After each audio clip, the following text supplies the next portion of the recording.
Good morning, everybody. Yeah, it's Monday morning here at Sirius Satellite Radio, the home of Howard 100 and Howard 101. I would say most of Howard 100 and Howard 101 congregated at Robin's house over the weekend. It was like a mafia sit-down. A mafia sit-down? That's right. I mean, everybody under one roof, all the families. If they had dropped a bomb, they'd have taken out the whole organization. That's right. Oh, yeah. Well, thank you for your nice call. That was very sweet of you. Did you get my call? Yes, I did. I never know. I always feel like your phones don't really get to you. I don't know why. Most people I believe know how to work their They're not really phone. connected to me. Yeah, I just feel like you don't even know how to work them, and I don't know why I have that feeling about you. Well, I did get the message. Yeah, we had a great time. It was a lot of fun. Oh, good. I'm glad you enjoyed it. Long drive, though, I got to tell you. Long drive. Well, what's not a long drive I around know. here to get to someplace nice? Yeah, I think you should have invited me to stay over. Let me take a guess. I have a feeling like Ralph didn't leave that night.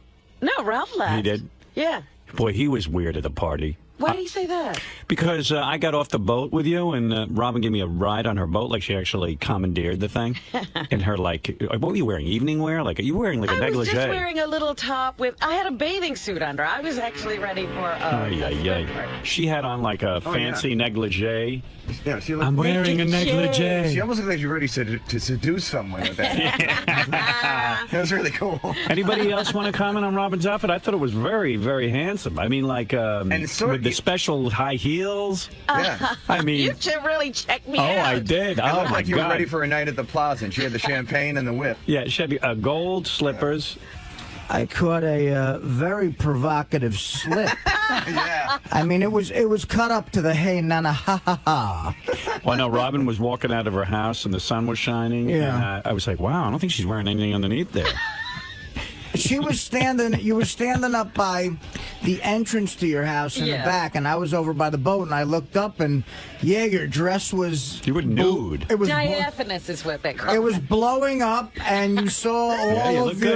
your, Your private areas. and nothing to be ashamed of. No, thank you very feminine. much. Very feminine. Extraordinary. But she was commandeering the boat in that outfit. Right. She was piloting in that outfit. That you never see anybody skippering in that outfit.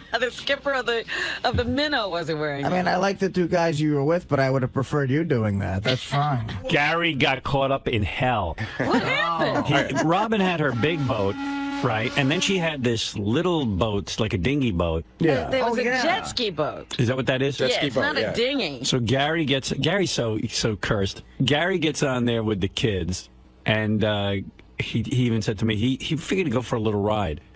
Gets on, then the guy needs gas. Well, right? hold on. No, so You had to go get. hold on, wait. We go out in the water, so to leave Robin's little canal, you can only go like a mile an hour. You're not allowed to leave a wake. So we get out to right where we're about to open it up, and you guys are coming back on the boat. So the captain of the boat says, hey, go back in. Somebody wants to ride a jet ski.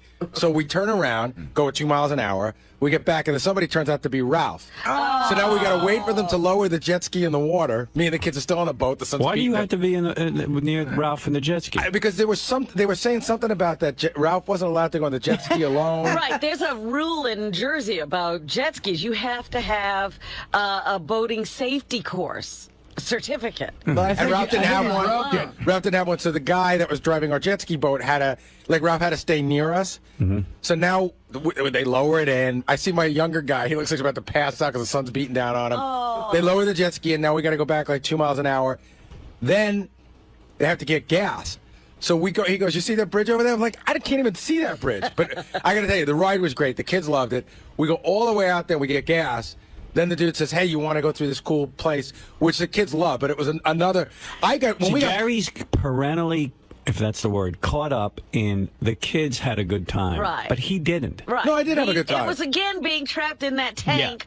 The road, the trip was too long. You wanted 20 minutes in the boat and then get off. Yeah, you had to see what it was like and get off. His trip lasted over an hour. It was well over an hour. Well, and then I felt like when we left, Jeff Schick's kids were waiting to get on. Like they were literally standing there with their life jackets on. When I got back, I don't know, they might have left. We were gone so long. Can I just tell you one funny thing, by the way, about our trip? Yeah. So we get on the boat and we're going out, and then we see you coming in on the big boat, right? Right. So I waved to you and everything. We come back in. We wait for Ralph. We go back out again. So Ralph's, tooling around the jet ski. And he knows what he's doing. He's tooling around and everything. Right. It's the jet ski. So we're out there. And my son goes, my younger son goes, where's Howard? And I said, well, he's on the boat. We just passed him. And he goes, no, he's not. He's on the jet ski. And I go, that's Ralph. He goes, who the hell's Ralph? He thought Ralph was you. Everybody seems to think Ralph is me. A lot of people do that. They confuse Ralph for you. Yeah, But specifically, the other day that happened. Yeah. 3 people said that to me. Is that Howard? And I go, no, that's matter of fact, that's Ralph. Wow. I don't know when he started looking like me. He cut his hair the same way as mine. He started to morph it. Did you ever see the movie years ago? Did you ever see the movie Single White Female when the roommate starts to look? You don't know how exactly that happened. Yeah, we're getting close to the time it's time for her to stick somebody in the eye with a shoe. Does he really look like me? I tell you, if you really look quick, and I mean, we all know you. It's like really a silhouette. Well. Right. It has to be from a distance, like a real quick, because the hair's similar. He's thin. He's a little taller. It's got to be like a quick whoa. He never used to look like me. I don't know how that He had happened. his own look. He had his own look. Yours. So here's the best part. I know that Ralph didn't stay at the party because Scott DePace just told me he saw Ralph urinating on the side of the Garden State Parkway. Oh, my Although I wonder how many people think you were pissing on the side of the Right, exactly. Of all the people to be confused Oh, with. my goodness. Thank goodness he got out of town. I mean, look, if I happen to look like an icon who didn't die in their mid-30s, I'd, try to emulate them too. Play it up. Play it up. Yeah. Right. But, so Gary was on that little boat. I made the best move.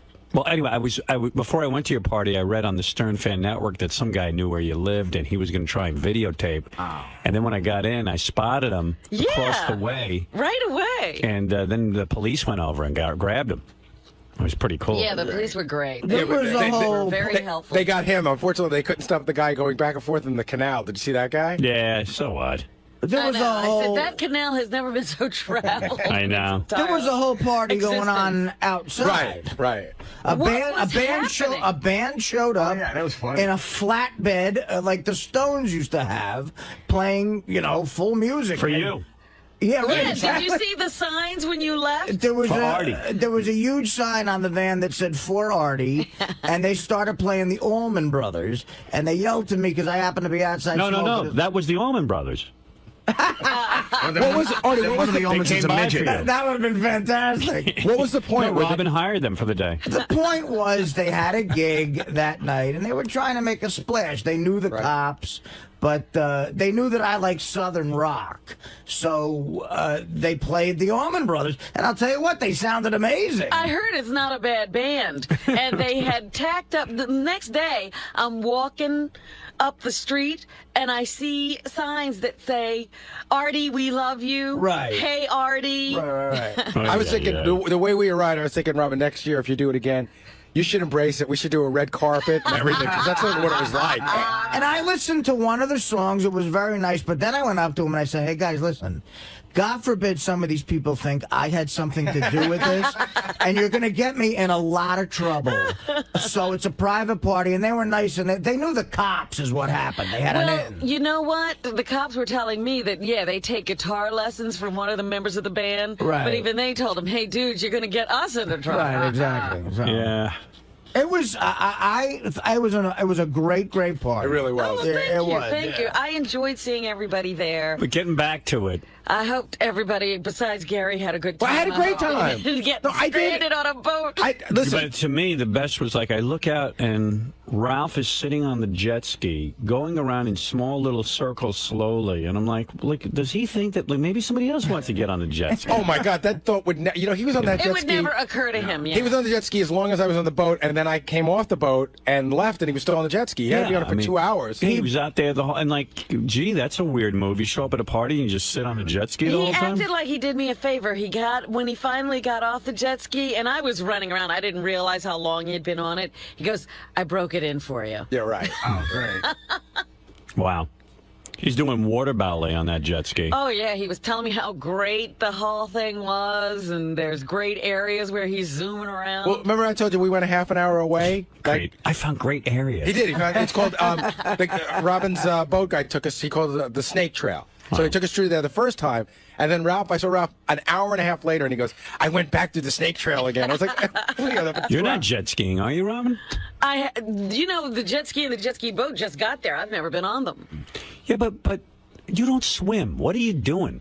Honey, you fall off that jet ski. You're done. You're done. What are you talking about? She's jet skiing like she's. You have to wear a life vest. Yeah, you wear a life vest. Those don't work. They don't work. That'll keep you up for a minute. I mean, really. They have to keep you up for a certain amount of time. That's the regulation. I mean, long enough for me to be arrested. Wait a second. Is there a period of time where they don't work anymore? Like if you're in there for 2 days, do you drown? I don't know. I don't plan to stay around. I thought they work forever. No, I don't know what she's doing. Now she's Miss Water Sports. Did I or did I not drive the boat? Yeah, that you did good. She did. She parked it and everything. I feel bad, so I should give the band a plug. Shorty Long. Why should you give them a why? plug? Artie, All right, Artie, stop with your neuroses. No, okay, all right. Yeah.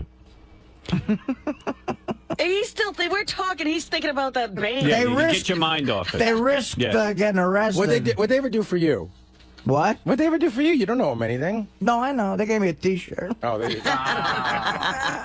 Yes, I went on Robin's boat and she drove the thing. She did a good job. What about Excellent. Did you get the tour of the house? The house is Beautiful. stunning. Beautiful. Oh, well, thank Just stunning. you. No detail left untouched. Mr. X bought all the artwork. Oh, is that right? I got the whole wrap. I didn't get that. That's one artist, right? Mostly? The pictures Yes. of the windows is one artist, yeah. There's a gorgeous house. Beautiful. Thank Mr. you. X has never taken a ride on your boat. He got one that day. We had been on the boats in Florida. He's been on the same kind of boat, but he hadn't been on this one up here. And Gary was double dipping cookies in the chocolate fondue. So was everyone. That was No, a you double were dip. double dipping. Absolutely dude. not. Take a Double bite dipping. and Dude, Oh, absolutely, you mean absolutely not after true. you've eaten it? Yeah, Dude, absolutely not that was true. the rumor I heard. Absolutely. That's a rumor from Sal, who was standing over me like a lunatic. Really? But that's absolutely How not true. annoying was Sal? Well, first of all, he was all weird because once he's without his family, it's a different Sal. Yeah. You know, it's a carefree, nutty, wise-ass Sal. Fun-loving Sal. Fun-loving Sal. But I got to tell you, so you want to talk about the practical joke that you guys pulled on him? I didn't make it. It wasn't a practical joke. Oh, so okay. So I didn't know what went on. All I know is I'm standing there. I'm trying to have a good time. It's Saturday, man. Leave your nutty crap behind. So he walks up to me and he gets me and he goes, Gary, is it true? Is it true? So I go, I don't know what it is, Sal, but probably. When you're involved, it's probably Yeah, true. what is Yeah, just consider it And he true. goes, no, really. Is it true that Howard was looking for me to go out on the boat and couldn't find me, so he took Richard on the boat? And I just looked him in the eye and I go, you know what, man? It's fucking Saturday. Leave me Yeah, alone. go get a life. I swear to God, that's what I said. I said, it's fucking Saturday. Leave me alone. Here's what happened. So you, I guess Artie and Ross decided to go on your boat. Right. I didn't know what was going on. I didn't know you guys were going on the boat. So someone said, hey, Robin's going to drive the boat. No, I was going to take some friends of mine. They said, we'll go on the boat if you drive. And I was going to take them. So I just decided to tell you that Yeah. I was driving the boat at that point. So I get on the boat because if you're driving, I'm going. And I said to Beth, "You want to go on the boat?" She's like, "No, you go." So I get on with Artie and Ross and those other people who I didn't know. it's but- the Gasky family. The They're just Gasky. friends of mine. And is that his wife? Karen was on, yeah. Yeah, she got a smoking little body. Yes, she does. Nice Absolutely. titties. Yes. Oh my goodness, she'll be very appreciative. Yeah, well, she was. She was wearing a nice outfit. Was that her kids? Yeah. And how old is the daughter? The older daughter. She's in college. And Nicole is, I guess, going on 20. Yeah. Those kids didn't look too thrilled to be on that boat, but I was having a good time. Yeah, Howard was almost trying to make them, cheer up. Like, hey, how you guys doing? You're liking us now? Like, Yeah, I'm like trying to talk to them, and hey kids, wake up! We've been in the sun too long. You know what I mean? Plus, I was buzzed out of my mind. I'd been drinking a lot. Yeah, I thought so, because I was like, why is he getting on this boat? He said he wasn't getting on the boat if I was driving. No. I got on. And then I see Richard, and I go, go, baby. Richard, come on the boat. Now, the second I say that, all these people weren't getting on the boat. Doug Goodstein, Marlo, everyone They started to almost pile sunk in. the boat. I had to stop it and say, get off. Right. So all of a sudden it became the place to be. Right. I'm like, don't you people realize Looked like one of the- that a boat has a capacity? It looked like one of those Cuban, rescue boats Right. when they're trying to It's- immigrate to they Florida. were coming and they're on all the side. It suddenly looked like fun with me, Artie. I got to tell you, I wasn't on it. It did look like fun. It looked like it was going to be fun, right? It looked like, You know what it looked like? Once you got on, it suddenly looked like instead of a boat, it was like a party boat. Yeah. Because you guys were all, you and Ross were like, how are you? Holding up your drinks Well, and what stuff. we were doing is, I said to Richard, oh my God, if Sal sees me with you on the boat, that's the end of it. So I said, hey, someone tell Sal to get on the boat. So, you know who it Sal- was? That you know who was the person that told Sal that just loved it was Dominic. So Dominic comes over to me before we take off. He goes, I'm going to get Sal, and I'm going to tell him you were looking for him for the boat, which I was. Threw him into a frenzy, Howard. I swear to God. So I Dominic, wish I could have been on land to see that. so and it turns out, I get back and Sal goes, fucking Shuley. I go, Shuley? He goes, What about Shuley? he made me come outside with him to get a cigarette and to smoke a cigarette. Made me. And Shuley screwed me up, man. I would have been on the boat. Dude, I was looking for you on the boat. Honest to God, I was. Oh, there's the picture. There we all are. Me and Richard palling around.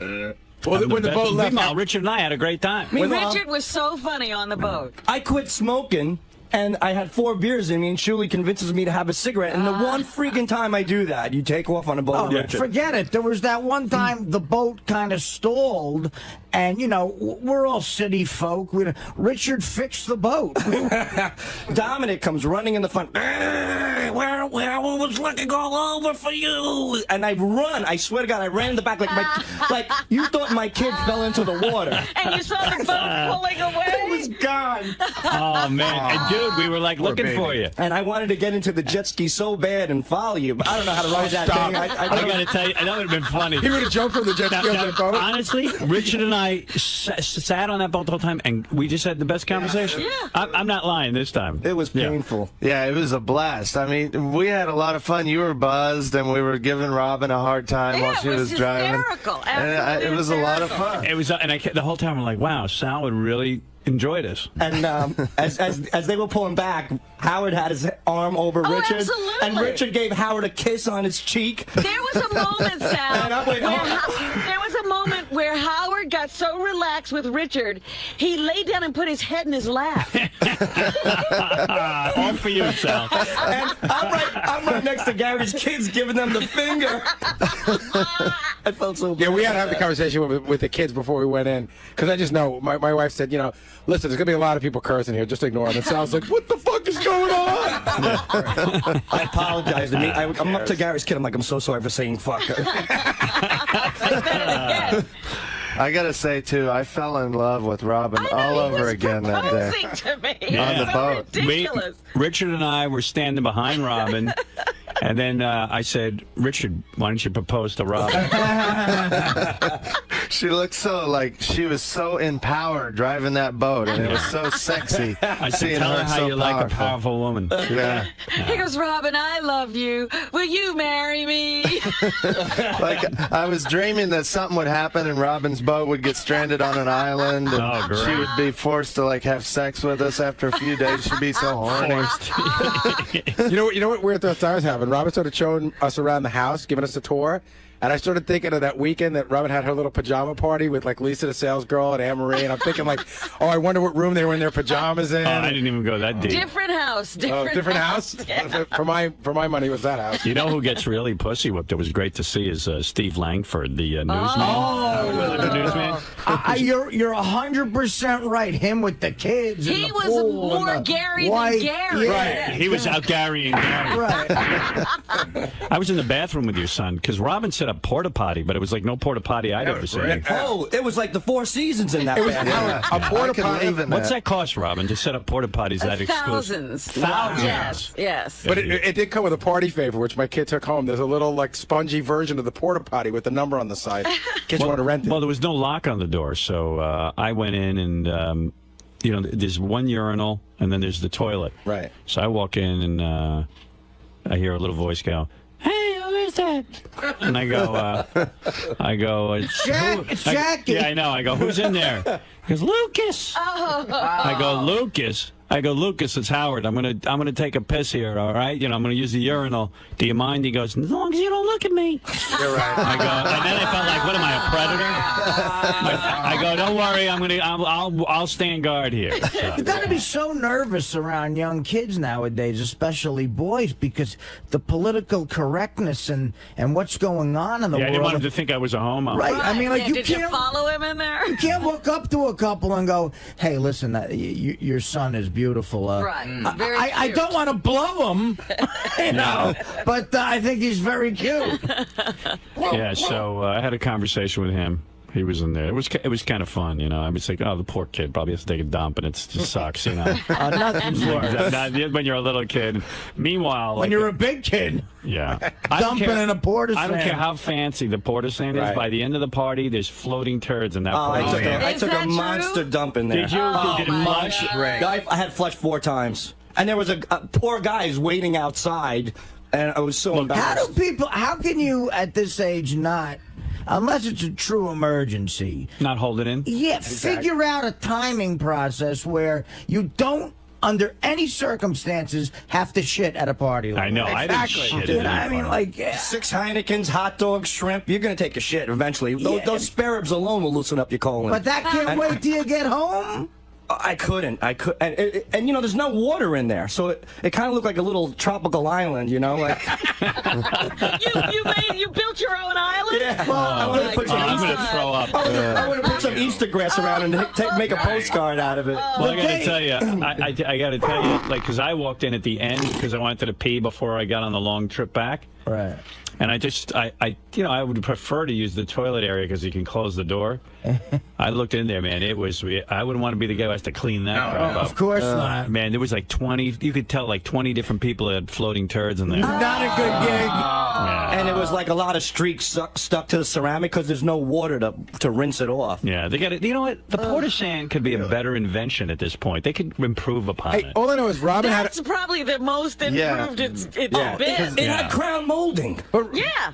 It was a porta potty No, with crown molding. I know. That's was what I'm like, saying. Robin but had- it's still, when it comes down to it, Yeah. it can't handle the turds. But I understand it something. can't. Robin had a little fountain in her house that recycled itself. Why can't those things have water in them? Right, I don't know. I just know that I would have rather had the turds out there than in my house. Well, That was a big statement, though. That you was know, like, it's worth thousands of dollars just to be able to drive those turds away. but really, Robin should have put a sign over her door that said, "Don't shit in my house." Right. But the decor in those porta stands, It was beautiful. I didn't see the men's side. I saw the women's It was side. really nice. from the age of 18 to like whatever 25, I rented shitty houses down the shore with my friends, and that bathroom blew away the kitchens and the bathrooms, the whole house. I could have lived in there for Well, a that's weekend. what I said. I walked in. I said, I could eat in here. Yeah. Just put my I food did. in here. Artie, so what did you do? Did you go to a friend's house afterwards? That's what you were saying you were going to do. Yeah, I went to. Well, I have a ton of. It's funny. That's like ground zero, with lack of a better term, of where I grew up. Almost a lot of kids have houses in that area, and so after the party, I went up north and hung out with some buddies. What's it cost, Robin, to have a house out there? I bet you it's a lot of money you paid for that house. It depends on where you are, Right. but generally, you're talking millions. Yeah. Wow. What The do you think that house- Do anybody else have that discussion on the way home? How much No, Robin's house Well, costs? I did. was wondering how much the party costs. All right, well, let's hold on. Let's stick with the house, and we'll get to the point. Well, the house has got to I have a be. point of reference. I don't know if you noticed it, but when you walk outside, catty corner to the house, there was an open house of a brand new place Yeah. that you could go in and look at that had an elevator. Elevator. Many of the houses out there have elevators. Elevator. Yeah. Right on the bay, huge home. Yeah. Right on the bay, brand new, and probably a little bigger than Robin's. $4 million. Oh my God. $4 million. 4.7. They're Yeah. I was asking gonna say 5. 4.7. Oh, really? Yeah. Wow. So, well, do the math. I don't know what Robin paid, but there you go. Well, She got a steal last docking year. rights and everything, so I'm saying 5. Yeah, me too. You're saying Robin paid more than the guy next door with the elevator? Yeah. But the guy's got the But he's bay. got the Well, same my thing. house has a shaft for an elevator if I ever want. Are you kidding? Shaft. You know what that is, dude? That's the big thing in LA now. It's like an elevator. It's like parsley. You put it in and never use it. That's not true. I think it's so ridiculous. Who uses Use it because if you got a couple of levels, you put your luggage in there and all Robert's got kinds of stuff. 2 levels. Or if you have to throw out 2 levels, that's crazy. No, I'm saying like in LA, all the houses for the most part are 2 levels because of earthquakes and stuff. And everyone's like, I went to what's the guy that owns Perfect 10? Yeah, right. He's got an elevator. Norm Zeta. It goes up 12 feet so friggin' slow. I mean, you could run up and down the stairs 50 times. If you have somebody handicapped over. Yeah, for handicapped people or for moving stuff. For elderly people, that's what I'm it is. telling you, no. boxes. It's great. No, Howard's right. Like, you're putting in luggage. If you come home with a lot, like, say, like those people go on a trip to Europe and come back with a couple of trunks, and they put it on the elevator. Yeah, they do. I'm telling you, it's cool. I've seen it. And some of these homes are 3 levels. Oh, you put one in? No. I want it in there. But she's got a shaft for one. I love that. She can throw That Mr. happened X to- down there. It just happened to be what they did when they built the house. So she's going to bury Mr. X in the elevator shaft. Robin gave us a tour of the whole place and up in the master bedroom, which was beautiful. We were all in there. I said, I had an unlit cigar. I didn't light it, but I said, hey, guys, clear out because I got to take a shit. I'll tell you, Robin had a deck off the master bedroom that I would just sit on that deck forever and She drink doesn't even beers. use it. I haven't used it yet. She doesn't there's even use it. There's so many places to sit. So yesterday I'm like, oh, he says I should sit here. I want to go sit in a hot tub and look at the sunset. No. Hey, I forgot about the hot tub. The hot was tub, nice. the pool, the jet ski, the house. I was like, wow, Hey. this is like lifestyles of the rich and famous. I'm on a boat. I'm in jet skis. I'm like, I said, this is unbelievable. And the funniest thing is, on the way home, my sons go, wow, isn't that a long ride for Robin? I'm like, no. That's just one of our homes. I just kept wondering the whole time as we were taking the tour which rooms Robin has had sex in so far. See, I didn't think of that once. No, that's I'm nobody. beat off in 3. He's had sex Did anybody all catch the- anybody doing anything weird? JD got JD drunk was off the like- Oh, JD was all angry, Was it? angry, Why? JD. I don't know. He was just like, he got a little drunk and he was like, fuck them. And JD made a rookie mistake. What The did he do? The sun is out. Right. He's not an experienced drinker, pale face. He pounded 4 JDs in a row. And now he's got that stop drinking, sun drunk with a headache, went out on the boat with no booze, came back, and he was ornery. You were ornery. I You were was ready What's to going on slap with you? somebody. It's like You a never month, drank. like 2 months ago, you would not even have a drink. Now you're an alcoholic. No, I'm not an alcoholic. If belligerent. I was an alcoholic, I would have JDs. just kept drinking. Yeah, you were belligerent, man. You were ornery when you got back from. You were like, whatever. Howard, Robin offered everybody a second tour. So I said, JD, you want to take a tour? He goes, fuck that.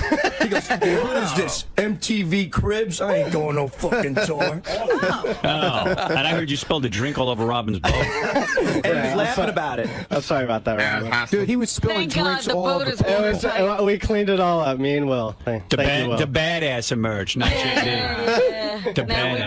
know why he calls himself the badass. Give me another JD. JB. What do you drink, J&B? No, JD. Jack Daniels. And what? Jack and Coke. Yeah. Jack and Coke. How did you go from never drinking to Jack and Coke? Oh, yeah, that was my dad's drink, so I just, I felt bad because I was with him the very first time he took a drink of champagne, and I feel like maybe I had Dude, something to do honestly, you gotta nap. get rid of the Coca-Cola because that's gonna fuck you up. It's true. He's right. It makes the It makes it one of the sweet drinks. yeah, and it makes the hangover worse. Well, I didn't have a hangover or anything. I was riding on that boat. Everyone was like, "Don't puke, don't puke." I was like, "I'm not gonna puke." He was in the front.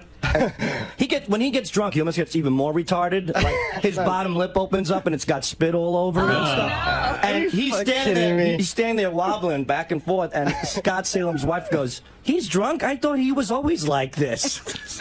He's just Napoleon Wow, good one, Dynamite. Sal. And then You wait, sound like Napoleon Dynamite. He smiles a lot when So he's were you drunk. miserable and angry? I Were you was- a I miserable, was angry fine. drunk? I was fine. Thank you for inviting me, Robin. It was a beautiful party. How did you get there? Tracy took me to there, and then Jason and his girlfriend took me to Hoboken, and I got on the PATH train there. No. Rode on the train back home. He's a friggin' mess. 17 hours to get home. Wow. But Let me tell you, he took my place Saturday. He was dumping. He walks over to me to say something. He dumps his whole drink on me. Oh, dude, it wasn't the whole drink. He was It wasn't the whole drink. and he was nasty, man. Like I said, just get the F away from me. Don't come near me. Me be nasty? Yeah, because you were horrible, man. You were dumping crap all over everybody. Once. It was- I'm glad I It saw was you once. early in the party. You were still okay when I saw you. No, actually, you saw me after I spilled a little bit on Ronnie's hand. A little Oh, bit. really? Yes. A little bit? Yes, a little bit. Like the whole drink. No, dude. it wasn't the whole It drink. was in my plate and Oh, everything. okay. You know where I found him then after he spilled a drink on Ronnie? Back at the bar. Well, JD would only eat from the kids' table because he liked those little hot dogs. He was like a child. Oh, my Like God. he wouldn't eat where the adults were eating. Oh, they had pasta and stuff. He was eating macaroni and cheese and hot dogs. That was for the kids, you retard. Sorry, I didn't know that. I heard a lot of adults were eating from the kids. Yeah, I wasn't the only one. I was Okay. too. Uh-huh. Those little wieners were awesome. Yeah, I They like had the regular, little wiener. they had regular hot dogs. Yeah, but those I little didn't see what- bite-sized ones are so good. I didn't see where those were. Wow. Yeah, there were hot dogs and hamburgers off the grill, I think. JD was eating the ribs, and he was eating them like in slow motion because he was drunk. And then he slams them down on the plate, and he goes, "These ribs suck." Were they bad? They're all right. What do you mean they're all right? They're okay. I mean, you know. Awful, What's in his JD. ribs? They were my ribs, Some you know. ribs. They could be someone else's. I heard they just were the good finer for dining. many Yeah, people. see, there you go. I liked them. They were You heard delicious. that from other people that the ribs weren't good? No, that they were That they really were good good. from many people. Oh, I never. yeah. This is the first I'm hearing that somebody complained about You food. talk to a guy who eats bologna and cheese for lunch every day. You know about ribs. No, he has McDonald's sometimes. And Burger King.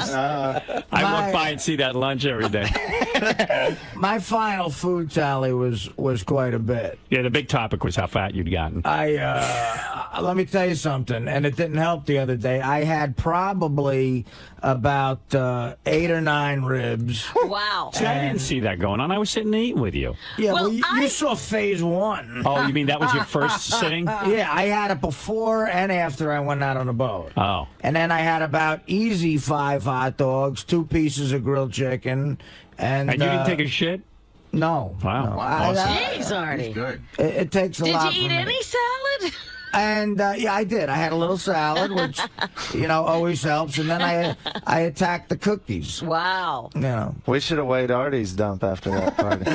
Then Artie and I got into a heavy conversation about, where was Dana? Yeah. Now, see, I never got any information. Where was Dana? It's a mess. Brutal. But meanwhile, everyone was asking him, so he had to keep going through his saga. And there's a I weird thing. wouldn't bring it up. I said, this is going to be my major topic of conversation. Where was Dana? Well, I don't know, but I'll tell you the whole story. But it's like I got the half-hour explanation because I was really interested, Right. and I still don't get it. Uh-oh. Like, it's so complicated that I don't Really? understand. Yeah, because Artie does. First of all, whenever you talk to Artie, at least with me, he doesn't look me in the eye. He always turns his head to the right. It's very difficult for me to do with You don't everybody. talk- whenever you talk to me, forget about Dana. It's not just you though. With everybody, I don't like. You don't look at people when you Yeah, talk. yeah. What the fuck is wrong with you? I'm a maniac. I don't know. I'm not mentally stable. You're not. Dude, I'm talking to the guy. I don't think he likes talking to me. He's talking No. to somebody else but you. It's Like, not, I was excited to be socializing with Artie, and Yeah. I'm taking an interest in what he's up to, and Dana, and And you were very nice and said some very nice things. But look, I don't know. I don't think it's repairable. And What I happened? desperately want it to be. And in my head, it's not over. But right now, it is nothingness. That was no. what I was afraid There of. is no relationship. here's what I don't get. I'll boil it down for you. All right. After asking Artie a million questions about it, it seems like I figured, well, Artie must not be that into her. But then he says to me, no, I really miss her. I do. love her. I really do. miss When her. was the last time he saw her? The last time I saw her, and again, in the last couple of months, because I didn't want to deal with it, I've been bullshitting. The last time we saw each other was the Oscar party at Elaine's. Wow. So that's a couple of months ago. Yeah. We've talked on the phone a lot, and I mean, look, I just I can't get it You've been together. lying to us. You said she was going to be there. No, I know. I thought she was. That was going to be like my big thing. Like, I'll get her to come to this. It'll be a nice event. because she loves all you guys and she likes socializing. But she wouldn't call me back. Then I wrote her a letter. Oh my God, that was fucking insane. What's the letter? I mean, my God. Artie in love. here's the problem. It's not really like a love letter, but it's. I know that fucking music comes on. Fred, kill it, or else we'll never get the story. No. I mean, it's funny. Whenever I speak to a woman, I can't seem to get out my point. I can't articulate it. They always go, "What about it?" And I go, "Oh, Christ." And that sets me back 10 minutes. So I said, I'm going to sit down with a piece of paper and write out all my thoughts. And I did. And that took about 5 pages. 5 pages. And it basically ended in me saying, look, I am so willing to still give this another shot. If you think it's totally over and this can't work, please don't even respond. And it'll just be an easier break for the both of us, and we'll just move on. That was a week and a half ago, and she, as yet, has not responded.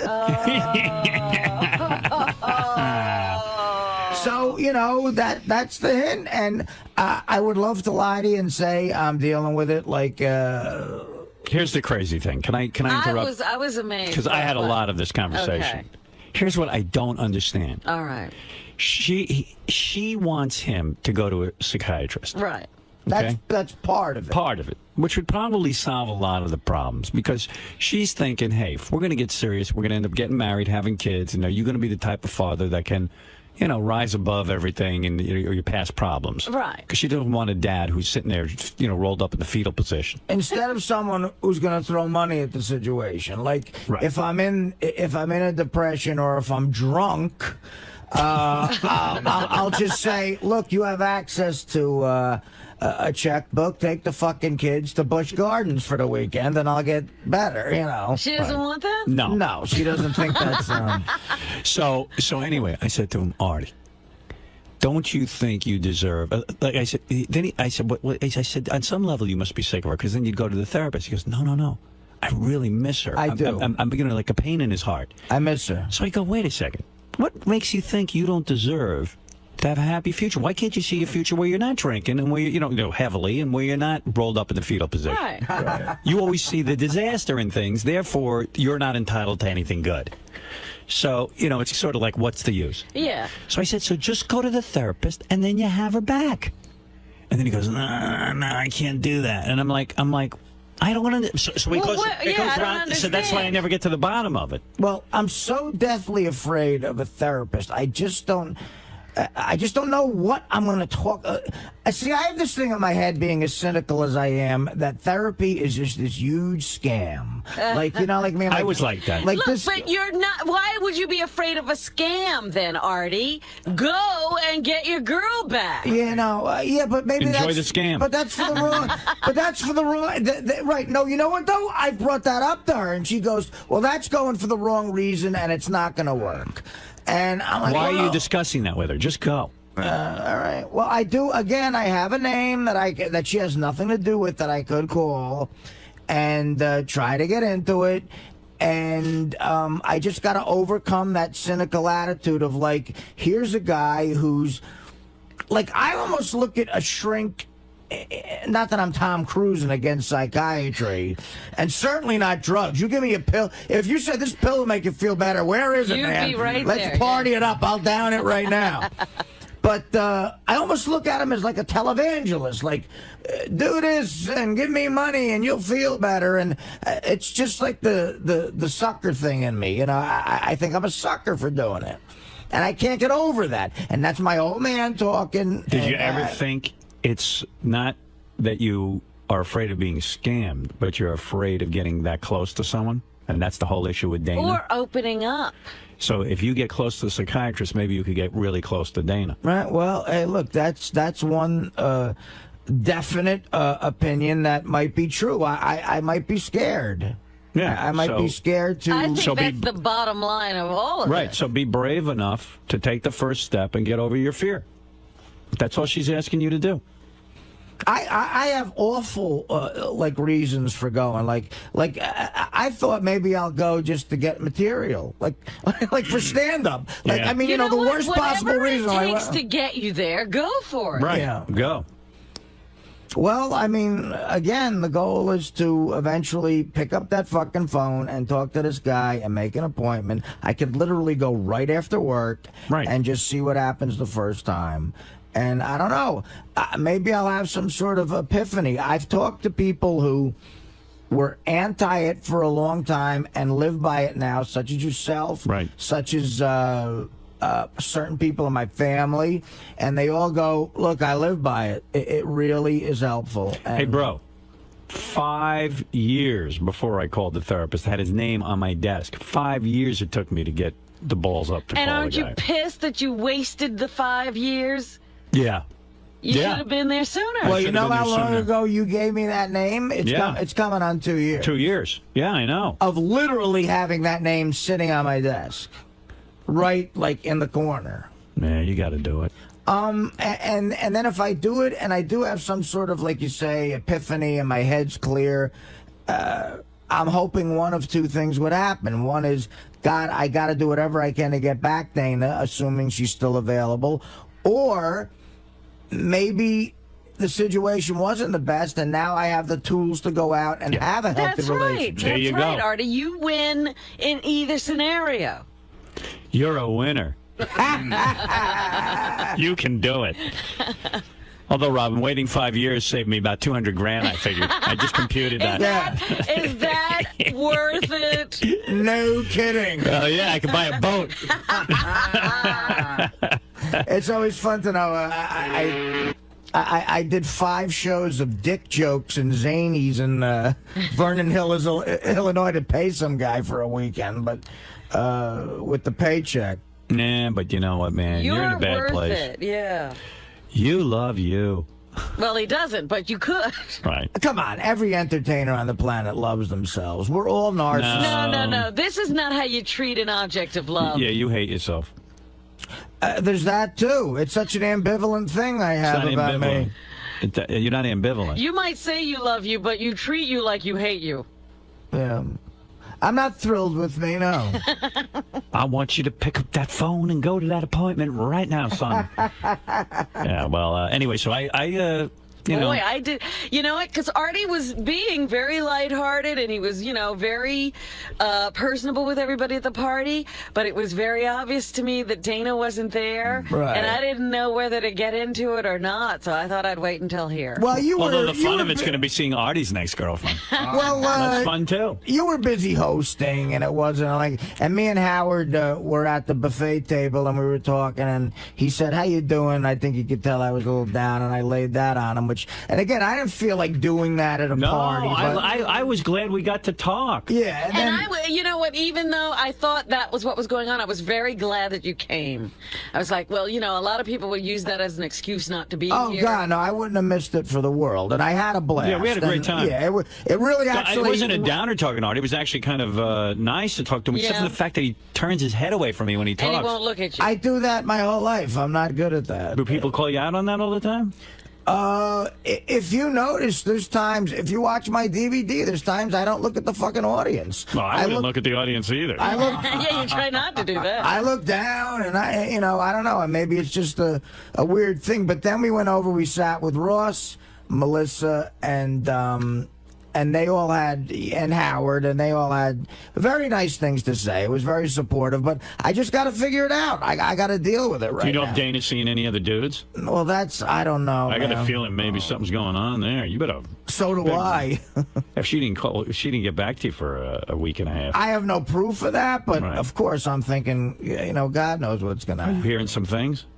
I haven't heard anything, but I'm thinking, well, maybe she is. A chick like her, she gets dolled up. She could, kind of easy if she just wants to get laid one night. She might need a good hard one. What about you? You bang anyone since her? I have not. Really? I have not, no. No, already on the market, ladies. We haven't. I'll go you There's one. a lot of women who want a piece of Artie. I'll go you one better. We had. That write a check scenario you described 10 minutes ago sounded pretty good. What is it? A lot of women would good. If you for go on a that. drinking binge, you can just open up the checkbook and let her go off with the kids for the weekend. Busch Gardens, Busch baby. Gardens, baby. Here we come. And again, Busch Gardens. and again, that's not the most romantic thing in the world to tell a girl. No. Yeah, no wonder she hasn't written you back. Busch Gardens for the weekend with the kids, without me. Don't worry. But we had Robin's birthday party for you was mid-January. January, right? yeah. So about 2 weeks after that, we had sex. So that's mid-February. We haven't had sex since then, and I've seen her maybe 3 times since then as well for dinner. So it's been sort of over for a long time, I guess, and I don't know. Well, that's got to be awkward when you go to dinner. What do? You talk the whole time about your relationship? Well, the last time what happened was I dropped her off at her apartment, and I said, hey, I want to come up. And she's like, no, I don't think that's a good idea until we figure all this out. And driving home, I got to be honest, I was pissed the fuck off because I was horny, and I was like, you know what? This is my girlfriend for 4 years, no matter what we're going through. Was it 4 years? Yeah, Wow. last February was 4 years. Maybe your new boyfriend was up there. Oh, I don't think that didn't go through my head, too. Every scenario goes through my head. I'm right there with you. I wasn't kidding. The new boyfriend is upstairs in the bed waiting for you? Yeah, you let that asshole pay for dinner. I'll wait here and bang you. Oh, Talk about right. scam. Oh, God, that's it. Yeah, like you pay for the dinner, and then it's the... But, I mean, in all honesty, and this is no bullshit, she's a wonderful, wonderful person, and if it's over, I wish her nothing but the best because she deserves it. I love her to death, and I miss her, and I'll probably always love her on some level. And it's very sad. It is. I'm not in good shape. You missed that regular poontang, though, don't you, pal? Who wouldn't? Yeah. My God, she's a beautiful girl, sexy. What an ass. You beating off all the time now? Oh God, yeah. I thought I was beyond that. Since that last time we had sex in March, I've done a lot of fucking whack-it sessions. Now, what are you using? Are you using the cable porn, or you just have your own set of library of porn, or what are you using? I'm all by memory. He's got actual porno actors in his room. I hire guys. I got out of the improv classes and hire guys. You buy boats, he buys porn actors. No, but I got a good enough memory. I totally can do it by memory. Hey, good for you, man. Yeah. Well, he's a mess. That's awful. I feel bad. I am right Dana's now. a sweetheart, and I really like her. Do you remember in the film festival, it was, I don't know if you caught it because it was one of the quick clips of the ones that didn't make it. There was the one guy in the sea of pig outfits and shit.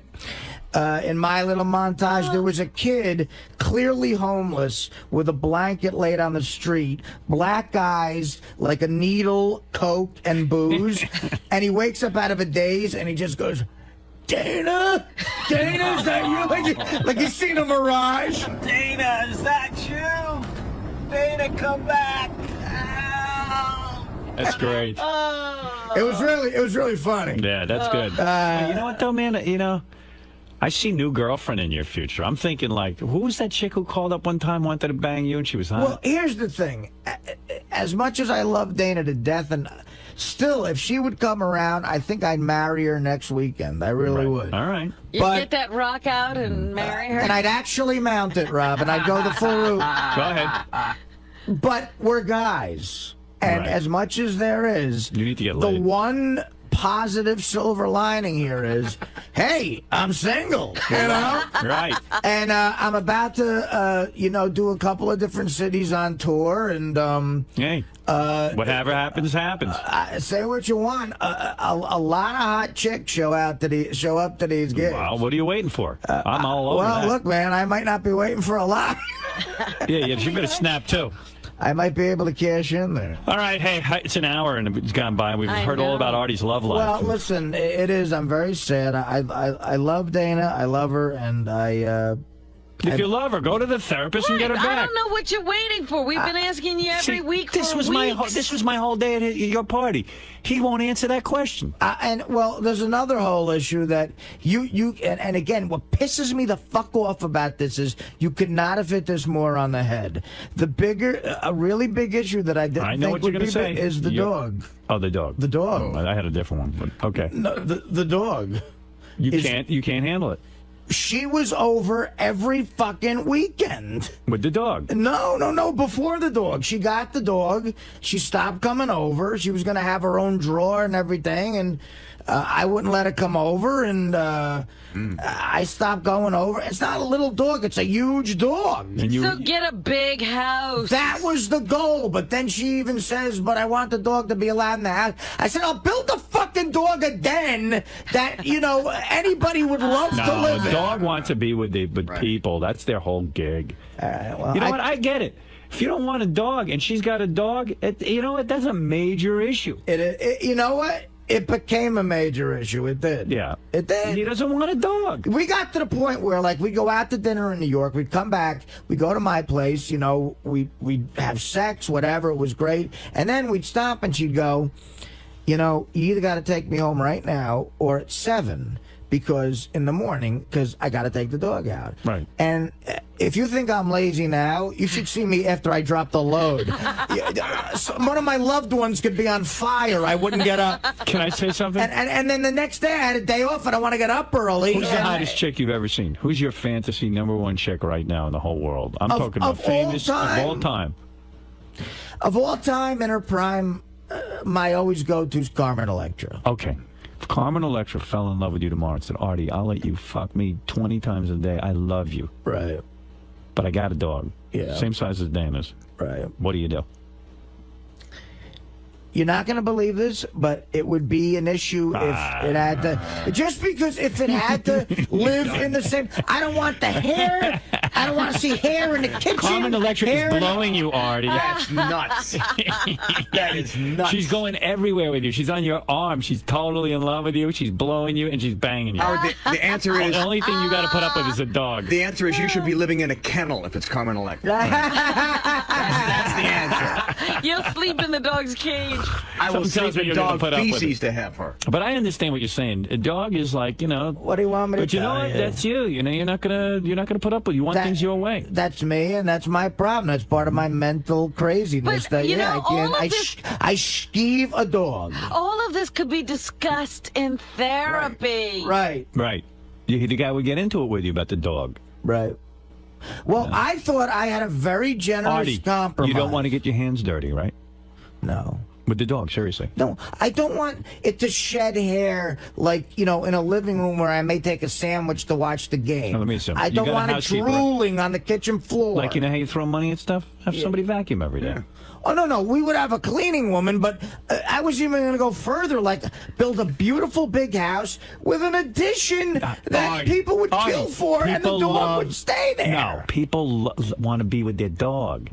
They don't want the dog living in a separate house. All right, then I'm the asshole. He's talking to someone who lives with the dog right now about not living with the dog. He's going to put the dog in a separate house. Instead of trying to, work through the problem with them. Hey, wait, Dana's dog is on the phone. Spot. Hey, Spot, how you doing? Spot? Hello? He's gone. That would have been good. Spot was gone. Spot's gone. It was really... He's sick and tired of Artie's crying. What was really hard, too, was the 4 years that we had our life together.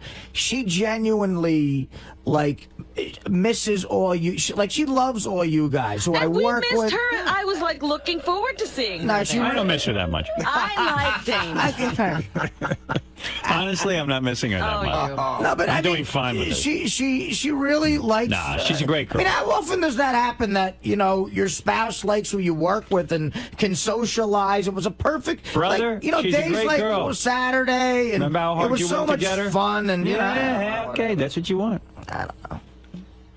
And then God knows what's going to happen to me. I'm a comedian. I might be on the road when I'm 45 still. Who wants to live with that? Well, that's a good attitude. I'm a miserable fuck.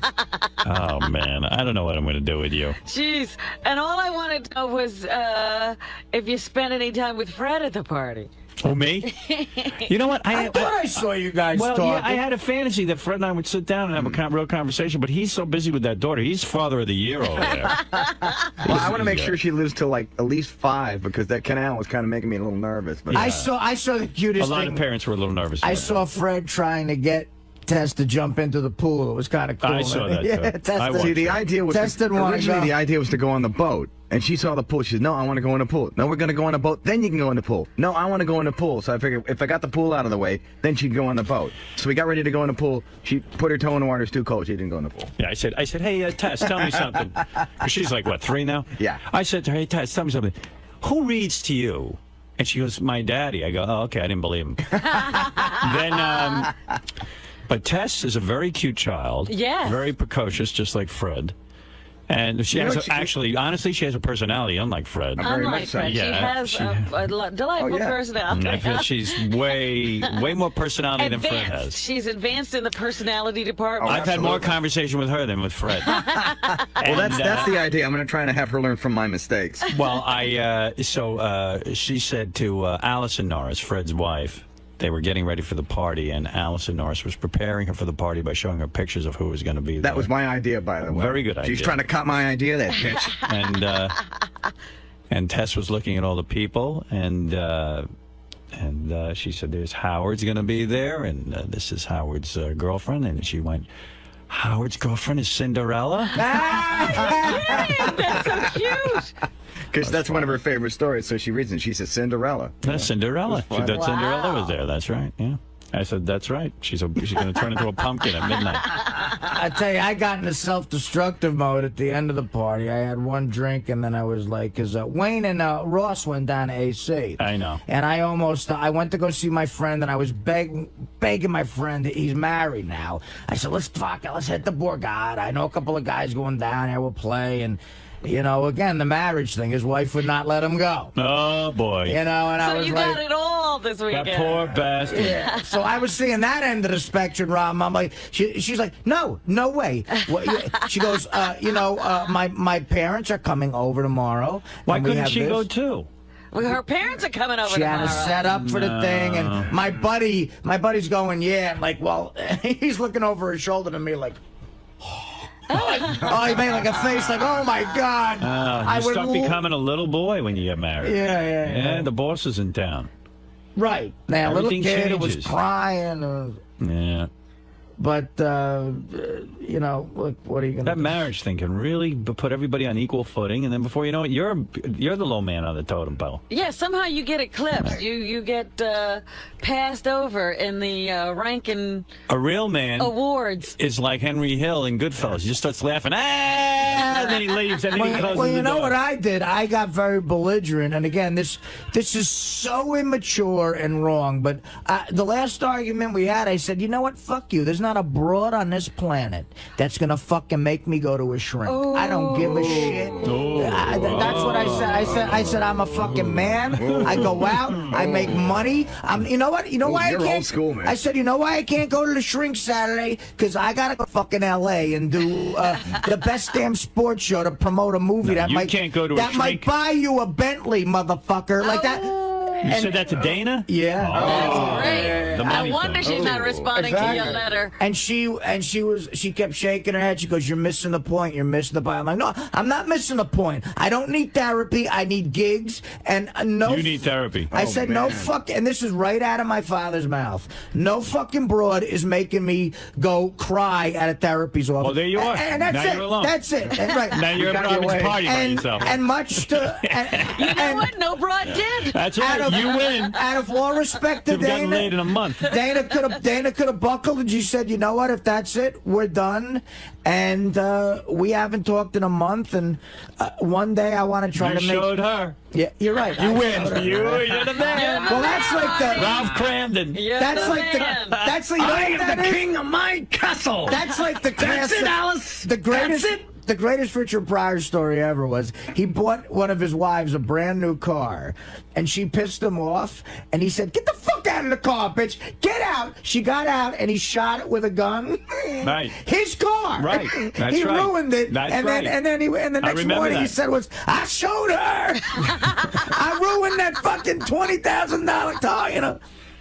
So well, I can almost smell Steve Langford live from Dana's apartment. Yeah, really. and the other thing, guys, whatever cloud I have, corpulent comic. This is up to Howard too, and I'm sorry, but please leave her alone. Oh, of course. Please, we're gonna leave her alone. She's We really. love Dana. I know, but with the news, Shut up. with the news department. What are you talking about? Right, right. The news No, department. he's right. He's right. Like Steve Langford's already dialing her. I'm sure. Yeah. Leave her alone. Right. You know, maybe one day we'll get back, but as of I right, don't know, man. It ain't looking good. Open up and That Steve Langford. last speech of yours. I would Who's love. there? I would. It's Steve Langford. Get Open away up. from me. I know it's don't you, wanna Dana. be with Artie. I can hear the dog inside. That disgusting dog. The skinny girlfriend of the roly-poly comedian would not come to the door. I'm inside with my new boyfriend.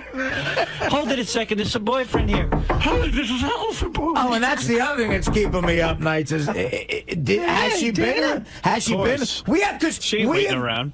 I've been lying to you. Hang on, it's double wang. I'm in. I've been lying. I've been lying to you. We've been done for a month. I haven't seen her. And How's it going? What's going on? How's it going? What's going on? Tell Hey, Artie. Artie, how's it going? What's Tell going Artie on? stop knocking on the door. This bed's real nice. I'm with all the hotties. and the last thing I said was I'm gonna call you again, and if you're in the right head, and we can.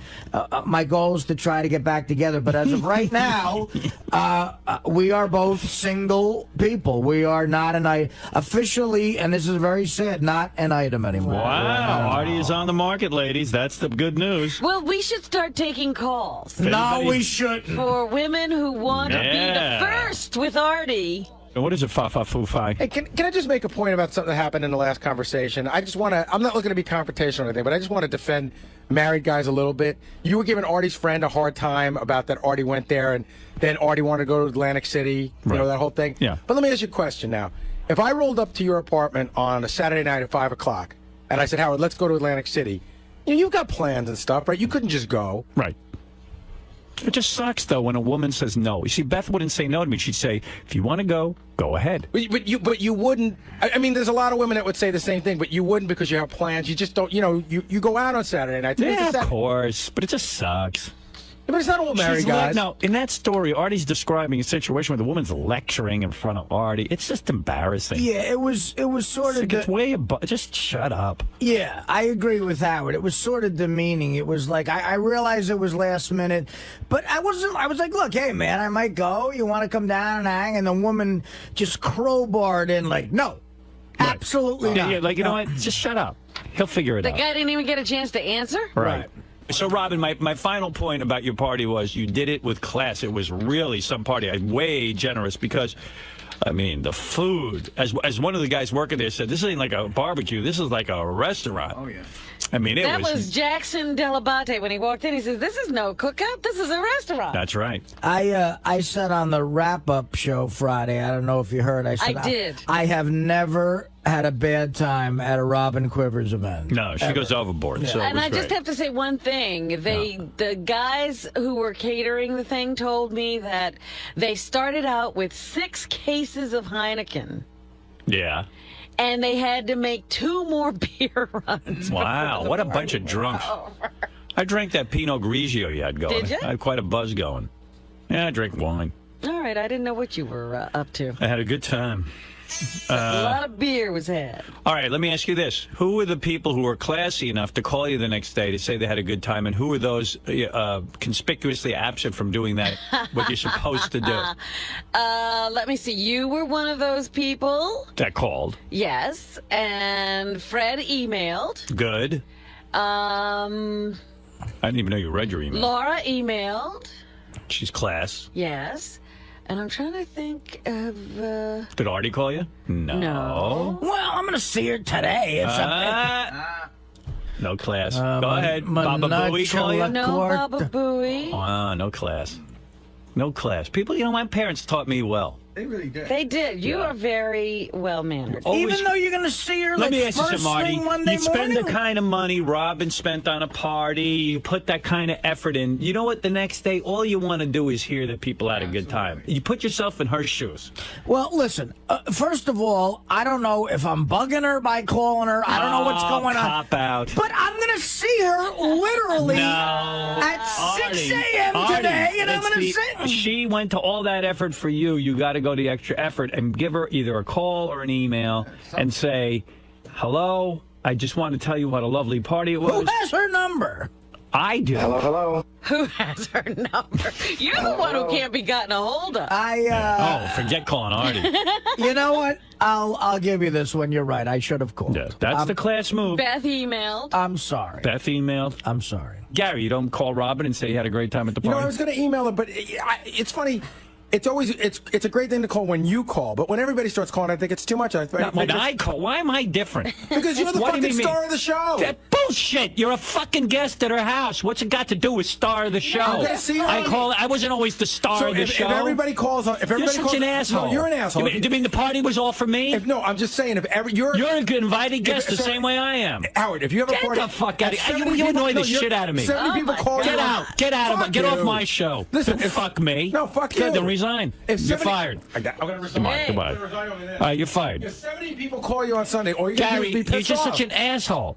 It's one thing if Howard calls, but I shouldn't call. Don't look at me. I actually didn't want to bother Robin. I figured I'd see her on You don't Monday. want to bother her? Yeah, I didn't want to bother her. I figured it's a day after a party. She's probably cleaning up. Get out of here. You're not classy. If every single person All right, at that thank party... you. I Wait, heard you. Let me finish the sentence. I heard it. No, you didn't. I heard it. You hear didn't shit. call You don't her. hear shit. No, you just don't single me out all the time. If every person at that party called her... Howard, if every person at that party called her, wouldn't that be a bit much? Yeah, it would be too much for her. So if 70 people So called her... so you leave a voicemail or you email her. I was going to talk to her this morning. No, it's one thing if you call both, but that ain't one thing. I'm the same guest as you are. Oh, yeah. Yeah, I'm the same guest you are. The lips will be great. Right here? Yeah. Out of the studio. Give me the lip. Get out of the studio, monkey.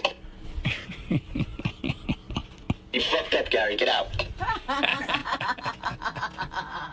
Go ahead, leave. Seriously. You inconsiderate orangutan. Waddle out, monkey. Waddle. You stupid monkey. He's going to fucking rip him up. There you go. What are you doing?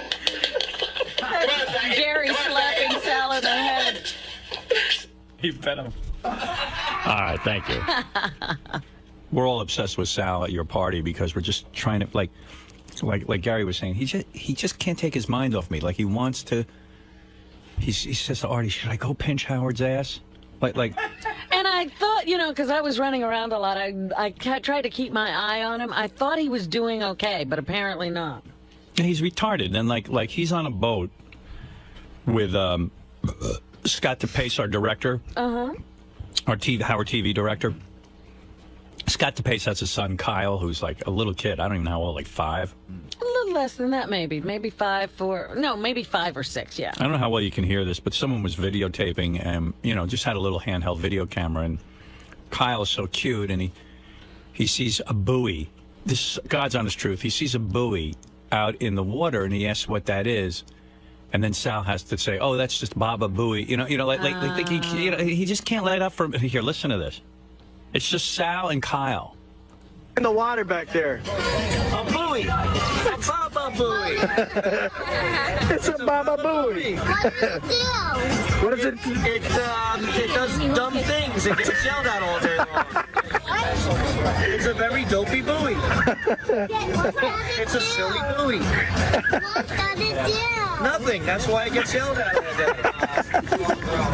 It's just a big, mopey, dopey buoy. But it can move around. That's one It doesn't move much. When it moves, it looks like a monkey. Hey, look, another one. It's like a sea monkey. Another right there. Another buoy. Another buoy. Looks like a big white tooth, right? What a buoy's supposed to do in the water? the flour on your face? That's a good question. You know what? When we get back, there's a guy named Baba Booey, and we're going to ask him what Booey's doing in the water. He'll answer you like this, right? He'll go, I don't know. That's a good question. And then you say, are you really a monkey? I'll show you the monkey man. He's half man, half monkey. You're going to love him. Are you excited? Like, who is he doing this for? Who is he doing His this? whole rap now, Howard, is that he didn't want to do the Scott DePace made him do it. But I'm like, did Scott DePace tell you to jump out of the boat, you fucking idiot? He can't lighten up for a day.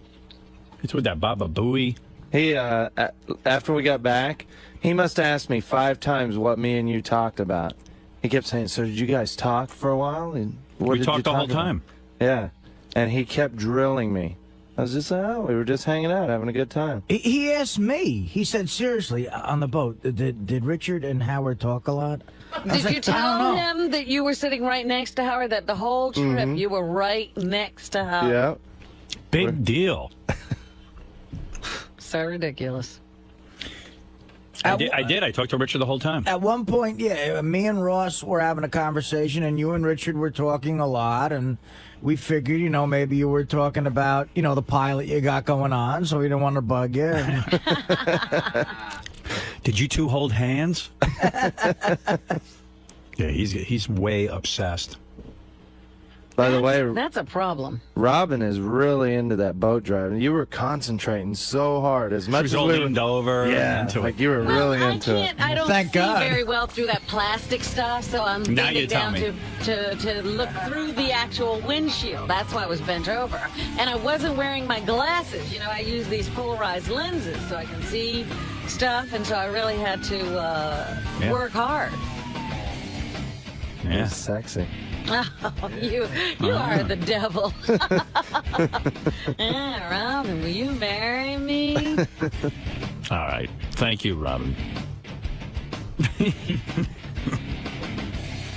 Well, I had a great time. I had a great time. It was an awesome party. How many shows? Let's see. Today's Wednesday, so we have 5 shows after today. That's it. And still no announcement of any kind on the horizon. A lot of conversation, a lot of articles about whether or not I'm going to stay here, go to another company. I don't know what's going to be, but yesterday I was on the air and I did throw a big tirade about the CFO of our company, Sirius, for saying I might need to take a pay cut. Yeah, I had a full day to investigate all of this and read the actual comments, and it turns out he said nothing of the kind. Uh-oh, how did you get this impression that he did? Well, because the Hollywood Reporter wrote an article with a big headline and attributed quotes to him, and I've read the entire transcript of what he had to say, and he had nothing of the sort to say. They extrapolated a few things and then made a couple of assumptions. So our CFO is a good guy. In fact, he said all the right things. I read all pages of the documents, including pages 3, 9, and 7, which were about me. Wow. And what he said was, he was talking about Sirius. He wasn't talking about me at all. And he said in many of the cases, because SiriusXM has merged, that they don't have to pay people like Oprah as much, and this one and that one and the other thing. He never said anything about me. When he was asked about me directly, he said Howard Stern's been a great partner. He's been a guy who's really been a pleasure, etc., and that he hopes I stay. That's what he said. Now, the Hollywood... Easy, Robin.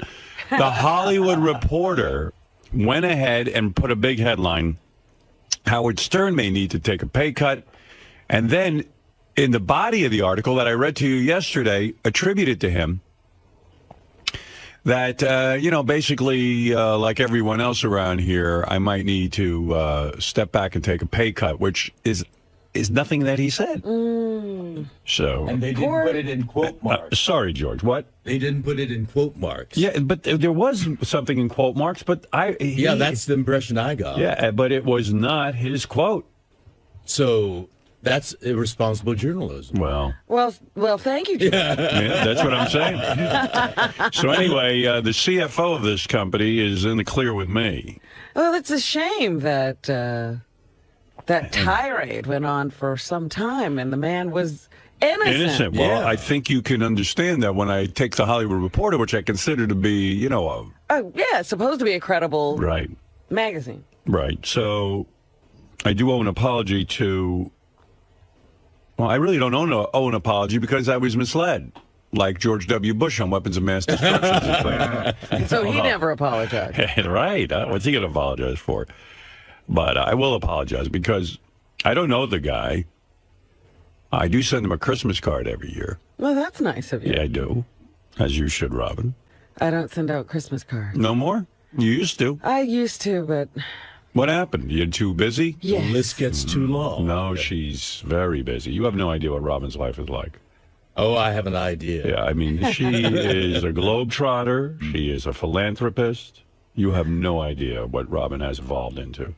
I have many, many hats I have to change into every day. And so Christmas card sender had to go out the window. Everybody understands when Robin doesn't send Christmas cards because they know she's saving the world. No one expects her to be taking time out from that to send a Christmas card. Her spiritual Christmas card goes out to all the people all during the year. All the time, every day. That's right, George. And so, Robin, I understand. Oh, goodness. You've evolved. You have. You are not the same woman I met many years ago in Washington, D.C. Nor are you the same man, my dear. That's right. How many years ago was that? I'm pretty sure I am the same one. That's the problem. That's why I'm at the psychiatrist. I have not evolved. I've devolved. How long ago was it that you met? I met Robin. The year I was born, he met me. I met Robin in Washington, D.C. because I spoke to her on the phone when I was working in Detroit. We were both leaving jobs to go to Washington. We were feeling each other out, so to speak, on the phone. And we had a good conversation, and the program director was on the phone at the same time. We had an easy way of conversing, and so we were both hired to work at Washington, D.C. So that was in 1981, I'm going to say? 81. No, maybe earlier. No, that was about it. No. We were already at NBC at 81. Yeah, 80. It was 1980. So practically might have been 30 79. No, it had to be 80. 1980? Yeah, because, that one tumultuous year in Washington. Right. Well, 1980, I remember I was working in Detroit, so I guess, all that went down. I left Detroit, and then I went to Washington. Yeah. I'm not good with years, but 1980 sounds about right. A perfect radio match. That's right. 90. Seems like it was yesterday, George. I know what you mean. Not to me. 5 years ago to me was like yesterday. 5 years ago to me was like 5 years ago. And you know what? 1980. I'm going to do a little quick math. I'm going to impress you right now. Yeah. Watch this. 1980 plus 10 is 1990. Then you got 2000. Now you're talking 20 years. Now if you add, let's say, 10 to that, that's 30 years ago I met Robin. That's right. That's right. And that's just some quick math right off the top Well, of my I said head. 30 years when you announced that. I do you're that. quicker. That's not fair. He had to show the work. Well, I did an exact thing. I'm showing you. I show the work. 80 to 90 is 10. Then you go 90 to 2000. You see how I do it? And That's what I 20. did. Now you got after 2000, you got to go. Let's say it was 2011. Then it would be 31 years. Well, believe me, It sounded to be. 5 hours seems like 5 seconds here. Yeah, you got to do the Goes math really fast. and you got to show people how you got there. Yeah, I'm pretty good with that stuff. Anyway, yeah, so we met, and then I saw Robin, lovely, of course. You know what? I just saw Private Parts again. Because they're playing it on cable all the time. All the time, yeah. And I tune in, and you're in Detroit and doing Hop Along Howie and all that stuff. And then I'm like, uh-oh, my entrance is coming. Right, you got to get ready for it. What did you do? My entrance. According to the internet, I started with you in 1981. 81? Yeah, but how's that possible if we were already in... Weren't we in New York in Well, that was a quick year, because in 81... September of 82. 82 Right. in New York? Yeah. Oh, so it's 81. So what would that be, George? Don't ask. I don't care. You want me to do the quick mathematics? So like 30 years ago or so, 29, 30 years ago, I met you. She was very young. That was when she had her old breasts before they reduced them. Yeah, pre-reduction. I had saw less those. of Robin. I saw Robin with full chest in 1981, and she walked in triumphant with those things. And from there, she grew. No, she reduced. Sad day. Yes. And Fred I met in 19... I'm going to tell you right now. I'm 19... Give me a second. Okay, let's see. I graduated high school in 72. Then I went to BU, and I graduated there 76. I fotzed around at the advertising agency, finally got the job. I turned down the job. It was New Year's Day that I fucked up the board of WMW, and I thought they were going to fire me. All right, so that was 1977, I guess. I stayed at R&W for 2 fucking years, 79. I must have met Fred in 1979. 31 Yes. years. Correct. That's correct. Yes, sir. Now, I'm going to tell you how many years ago that was. All right. 31 years. Stop, Judge. He's trying to work it out. All right, he gave me the answer, 31 years. The way George got there, he went 79 to 89 is 10. It just add to 30. Yes. We determined that 1980 you is took a 30 years ago. shortcut. How brilliant are you? I forgot about that. No, I was doing the work. See, I went 79 to 81. No, 79 to 89. See, that's where I messed up. Yeah. So how many years did I know you, Fred? 31 marvelous years. Amazing. And I walked into the, I don't know exactly the meeting, but I was doing morning radio, and I came in, and Fred was the overnight guy. Mm-hmm. So I guess it was on my first shift I met him. Yeah. I don't think I met him ahead of time. No, sir. And there he was. He was so Fred. Mr. Electric. Yeah.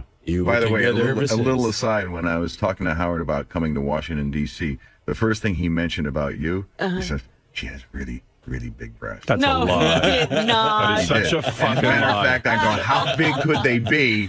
And when I walked in, I go, That is such a he lie. he wasn't fucking lying. They really are big. You're lying. Is that true? Of course not. Why did you lie? You Making never a lied joke. before. Joke. That's not funny. Sorry. It's sexist. I know. You know I'm a That's why it's champion fun. of all women. Listen, I didn't look at you that way with the breasts. I'm not a breast man. But I am, and they are impressive. Of course, but I would never introduce you to Robin that way. No. What But did he they say? did catch my eye. I don't What think I did said he anything. say? I said to Fred, do you Nah, want to come she said to... you were a great person. I said, And we lot got a of good fun. thing going here. Why don't you Right. join us? That's really what it was. I mean, who the hell knows what I exactly said? It didn't take much coaxing to get Fred. It's not like my mind has a black box that I remember all these details. But I it mean- wasn't like Fred was, silver lining, a silver cup, and he was hard to get out of. No, he was in a miserable situation. Absolutely. No. Like most people in radio. Yeah, he was in a bad situation. He was working at Wacky 105 or whatever it is. 102. Wacky 102 in Springfield, Mass. They had just changed formats from top 40 to album-oriented rock, and I got there and realized what a huge mistake I had made. Who was the program director? Believe it or not, it was Mike Adams. I don't know who that is. He was a guy who was one of your replacements. I don't know if he was the direct replacement after you left CCC or one of the guys after that, but he left there and went to Springfield to become the program director. Oh, wow. He's a funny guy, but I don't know if he had the mind to be a program director. Right. No, the guy who replaced me was, what was the Hop-Along Paul? What was Paul Payton. it? Country Paul Payton. I don't think he did mornings, did he? He was He a did rock midday. guy, but he was Country Paul Payton. I don't even know what the hell that was about. He was pretty good, though. Yeah. He was, like, more professional than all of us. Country Paul Payton. Wonder what happened to him. So many guys in radio. The landscape of radio is littered with And DJs. he was one of those guys that went off on vacation, and they fired him while he was in Virginia. Why That's why you never leave. I guess the ratings weren't that good. See, he came in at a time when like all that Burkhart Abrams stuff started really becoming popular, and they were doing research on music, and HCN was kicking our ass, and he was more old school AOR, like, hey, you know what? Pull some interesting stuff and play it. Unfortunately, the ratings didn't reflect that passion he had. Yeah, I liked him. Yeah, he was great. But Yeah, I got out of Hartford in tears. In tears? Yeah, I used to cry. I got so annoyed I was still on Hartford radio that I got on my knees. I told you I prayed to God to get me the hell out of here. I hated it. And God answered your prayers and put you in Detroit? It's just I couldn't get any money, and I was working my balls off, and I knew the station wasn't going anywhere, and I just knew it was bad. Yeah, and God put me in Detroit. Well, what happened was Dwight Douglas was supposed to put me in Columbus, Ohio, where there was a great station run by this guy, Tom Tuber, where he had a morning show that was huge. They had a 31 share. Wow. And they needed a replacement for these guys. They were negotiating with them. It wasn't going well. And they contacted me and said, hey, why don't you do it?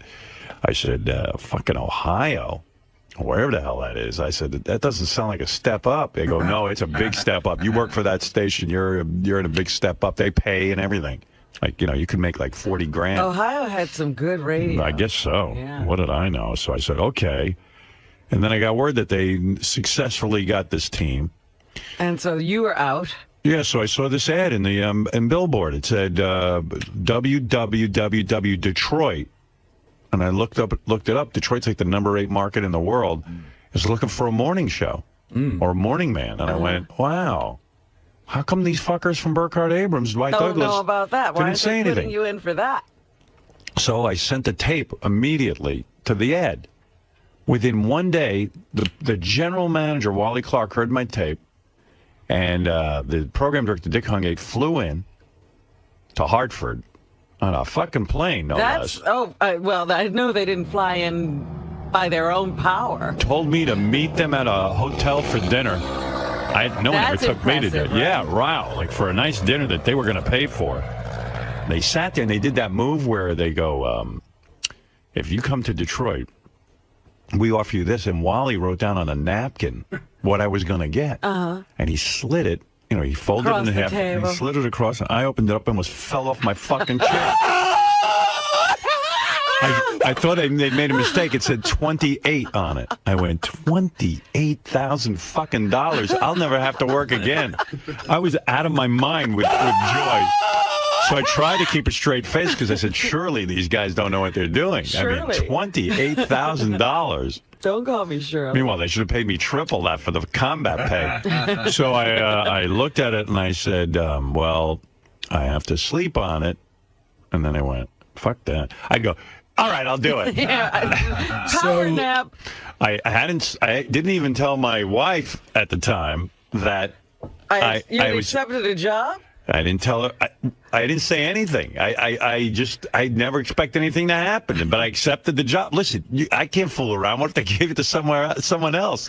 I couldn't believe my good fortune. The iron is hot. So at what point did you get Dawn as your agent? Well, oh God, that's a long time. So then before then, I never heard of an agent. Never. Nobody had an agent in radio, so I didn't even know about that. So I said, $28,000. Gee, do you think I jumped too quick? I called my father. So I went home. Told my wife, I said, you're not going to believe it. I just got a job in Detroit. She was like, what? I just got a job here. I go, but she knew I had to go. Yeah. And so I packed up my bags. Oh, I gave notice in Hartford. It was so great. I mean, I was like, I'm leaving Cy. This guy, Cy Dressner, on the station, who's paying me $12 grand a year. I asked him for a $25 raise. I was doing really well for them. I did the news. I was the production guy. I was the morning guy. I was everything. He told me he had to get back to me. That's when I started crying. And I said, I got to get out of here. Someone's got to save me. So anyway, then I got a call from Dwight Douglas. I go, Dwight, this is great. It's a Burkhardt Abrams station. I'm working with you. He goes, you took that job? I go, what do you mean? He goes, you never should have taken that job. We have our eye on you. We told you we wanted you in Ohio. I go, yeah, but this is Detroit. He goes, that station's a fucking turkey. Oh no! I go, you're kidding me. I go, but it's it's your station. He goes, they're the fourth. There's 4 rock stations in Detroit. They're number 4, dead last. They're not putting any money into the fucking thing. It's basically it's a no-win situation. You just fucked yourself. He didn't say it like that. He doesn't curse. No, but basically, he let you know. He boiled it down saying it was a huge mistake. I didn't care. I wasn't going to listen to him. I had a job, and I was out. You needed to get out of there. Yeah. So I called my dad, discussed it with him, and I said, gee, I got 28, and he goes, 28, he says, it sounds like you could have gotten 30. Did you ask him for a little bit more? That's what you usually do. I said, really? And I found out the Doc of Rock was making $30,000. He was the big star there, Doc of Rock. And he was afternoons? He was nights. Nights. Evidently, he was the big deal, $30,000. So I called Wally up, and I said, hey, Mr. Clark, I've been thinking about your offer, and I was very generous, but I can't believe I did this. I said, I really think it would be, I need $30,000 because I don't have enough money to move. He goes, okay. I was Wally. Okay, he knew. He's got a morning man for 30 grand. He expected you to come back. Right. He was kind of, thought I was a schlub, I think. So he goes, sure, fine. Come on down and join us. I went down there. That was a real nightmare. A couple of months later, Wally takes me in a room. He goes, I'm getting out of here. I go, Wally, what do you mean you're getting out of here? You're the reason I'm here. He goes, nah, I'm getting out of here. I'm going to St. Louis. I got a good job over there. Wow. Yeah, he says, I'm moving. I said, before you move, can you give me $50,000? Because I don't think I'm long for this place. He goes, sure. He did that? Give me $20,000 raise. Wow. Says, you're doing a good job. He goes, what do I care? You're the cool. next. I'm out the door. Yeah, you're the next guy's problem. I said, listen, for my troubles, give me some money. I'm fucking broke here. I couldn't even afford a car, and I'm in Detroit. Ugh, you need a car in Detroit. Yeah, I didn't understand you could take out a loan. You need a tank in Detroit. Oh, that's right. You used to buy cash. I had saved $8,000 total. Yeah. I handed over $8,000 for my ex car, which turned out to have faulty brakes. My wife did a spin of 360 in the car on the highway. It was great. I mean, we were both like, wow, we bought a great car. $8,000 our entire life savings. The fucking thing sucks. Every time you took us somewhere in that car, you told us that story. Yeah, it was weird. Why are you inviting us in? Remember, I couldn't wait to get rid of that car. And I mean, when it rained, it hydroplaned, it did everything. It was the shittiest thing. The X car was supposed to be the future of GM. Right. I remember when I got rid of that thing, I was just going to junk it. My brother-in-law, Pete, said to me, hey, I'll take that car. He had no car either. I said, it's an X car. It did a complete spin 360 when you hit the brakes. He goes, I don't care. It sounds like fun. I'll take it. I'll be able to handle it. He took it. He was fine with it. He used it for years. I don't know. He's a little more daring than I am. But then it was off to, then Detroit just fell apart. It was horrible. One program director after another. Then you weren't there that long. They changed program directors that often. 2 times at least. Wow. Yeah. This guy Dick left, the guy who hired me, and then they brought in Frank Holler. Frank was always doubled over because he had kidney stones. He was always on the floor, doubled over. Nice guy. I really liked him. But he was always in pain. Yeah. I wonder what happened to all these guys. I know. I don't even know. And then it was a whole bunch of characters. It was crazy. The jocks were all insane. Most of them were high as a kite. None of them wanted to really work hard. No, everybody thought radio was a joke and that it was a playground. Yeah. I worked with some guy, Wild Bill, the Doc of Rock, and this chick Liz, and I don't know what happened to all of them. The Doc of Rock, even, you don't know. Day I showed up in Detroit, I was hired, and another guy was hired for to be music director. This guy, Les. He had, like, no teeth. I was like, where the fuck? He goes, hey, y'all. You're a new guy here, too, aren't you? Hey, I'm Lex. Or and Lex. he didn't feel bad about having no teeth. He didn't give a fuck. He was a radio guy. He says, you know what, man? This is my what did he say? This is my 29th station in 7 years. Wow. I go, oh, I'm so sorry. He goes, sorry, I'm working my way up. I'm in Detroit. I thought I was a loser because I'd only been at a few radio stations. These fucking guys, they wore it like a badge of honor. They knew every radio guy. They knew everything. I was a piker. Yeah, they were almost like traveling salesmen. They were always ready to move. We had a night guy who was addicted to cough syrup, and he would just be going through. I'd walk in sometimes in the morning, and he'd be drinking so much cough syrup, him and his girlfriend. His girlfriend would be at the station? She was too, yeah. Yeah. Something like that. One of the guys was addicted to cough syrup. I don't think the girlfriend was. He was. I don't know what happened. And her name was like Titties or something like that. Like, she didn't even have her normal name. Her name was Titties. Something like that. I don't remember. It was wild. But he said he wasn't addicted to it. He just said he needed it. He just liked it. He liked it. But I didn't know what was going on. It was all kind of scary, quite frankly. And then and I didn't know anything about Detroit. Then I tried to be local, so I made bits about the mayor, Mayor Coleman Young. They had a black mayor, and so I make up bits that ridiculed him. I didn't even know who he was. I just figured, well, I'll ridicule him. He's somebody everybody knows. Yeah. A disaster. It was a disaster. I had to, like, when I take phone calls from the audience, I had to tape them during the records. And there was no, I didn't have an engineer. And I'm taping and looking at the record. The record's running out in the middle of a conversation with someone. Then I got to edit the conversation. Oh, my God. It was in way over my head, I think. I hated it. It was awful. An exciting show today. At what point during the show today, Robin, would you like me to announce my future plans? Whoa. What? That's right. Well, I think I want it right now. You want?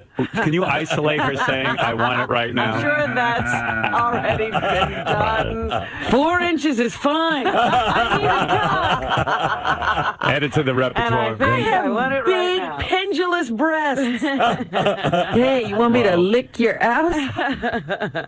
And I never said that one. Fuck my tight little pussy. If you want it right now, Okay, now you can do me. Let's we should announce it every hour on the hour. it's hard for me to say this looking you in the eye, Robin. Uh-oh. And it's hard for me to... Where are you looking? Oh, it's hard. I'm looking just off into the distance. Uh-oh. This is not going to be easy to say. Ew. And this all went down yesterday. And I know some of the guys were speculating that today I would have an announcement because they saw Richard Bosch, who is one of your agents as well as mine. Mm-hmm. And Richard was here yesterday, and there was a lot of dialogue between myself and Mel about what was going to happen in the future. And Mel, as I said, has been nothing but wonderful and fantastic to me, mm-hmm. and very understanding of my situation. And I told Mel that I wasn't sure I wanted to continue working, that I had thoughts about retiring, going out on top. I feel we've done an amazing thing here at Sirius, and when history looks back on us, that it will say we gave birth to a new form of radio, that we pulled off a merger, I mean all of us. And believe me, Robin, I went into every discussion with Mel thinking of you and thinking of Fred especially because of our long-standing relationship. And I would have called you last night to discuss this with you, but I thought in the interest of good radio, which we've always put first, mm-hmm. That I would say this on the air. So forgive me for not saying this privately. Oh, jeez. So that's why it's hard to look at you, because this isn't going to be easy to say. And I certainly couldn't look the fans in the eye and say it, because this is going to be emotional, and I've never cried on the air. Maybe this will be it. But I've been feeling recently that I wanted to continue working. Uh-huh. And I had come to the conclusion that I wanted to continue working. And I told this to Mel, and Mel was very understanding of that, and we began to talk and talk and talk. And as of yesterday, we had come to an agreement. And I was about to sign it. That's why Richard was here. Uh-huh. Don, our agent, is in Paris. He couldn't be here. He had talked to Mel for a long time. And quite frankly, I'd been in negotiations with a lot of companies, mm-hmm. not just Sirius. But in the end, I said, okay, where would be the best place for me? I was thinking of myself and, quite frankly, our crew. And I love this crew, and I love the people we work with and all of that. But I had a last-minute trepidation, and I got nervous, and I started to think about my future and where I'm at as a 56-year-old guy. And I began to just realize that, you're going to make fun of me for this, but I love Chess, and I love Beth, and maybe the rest of my years, I really would be better off going off into the sunset. I've also been talking to Boston University recently about becoming a professor there. And Really? yeah.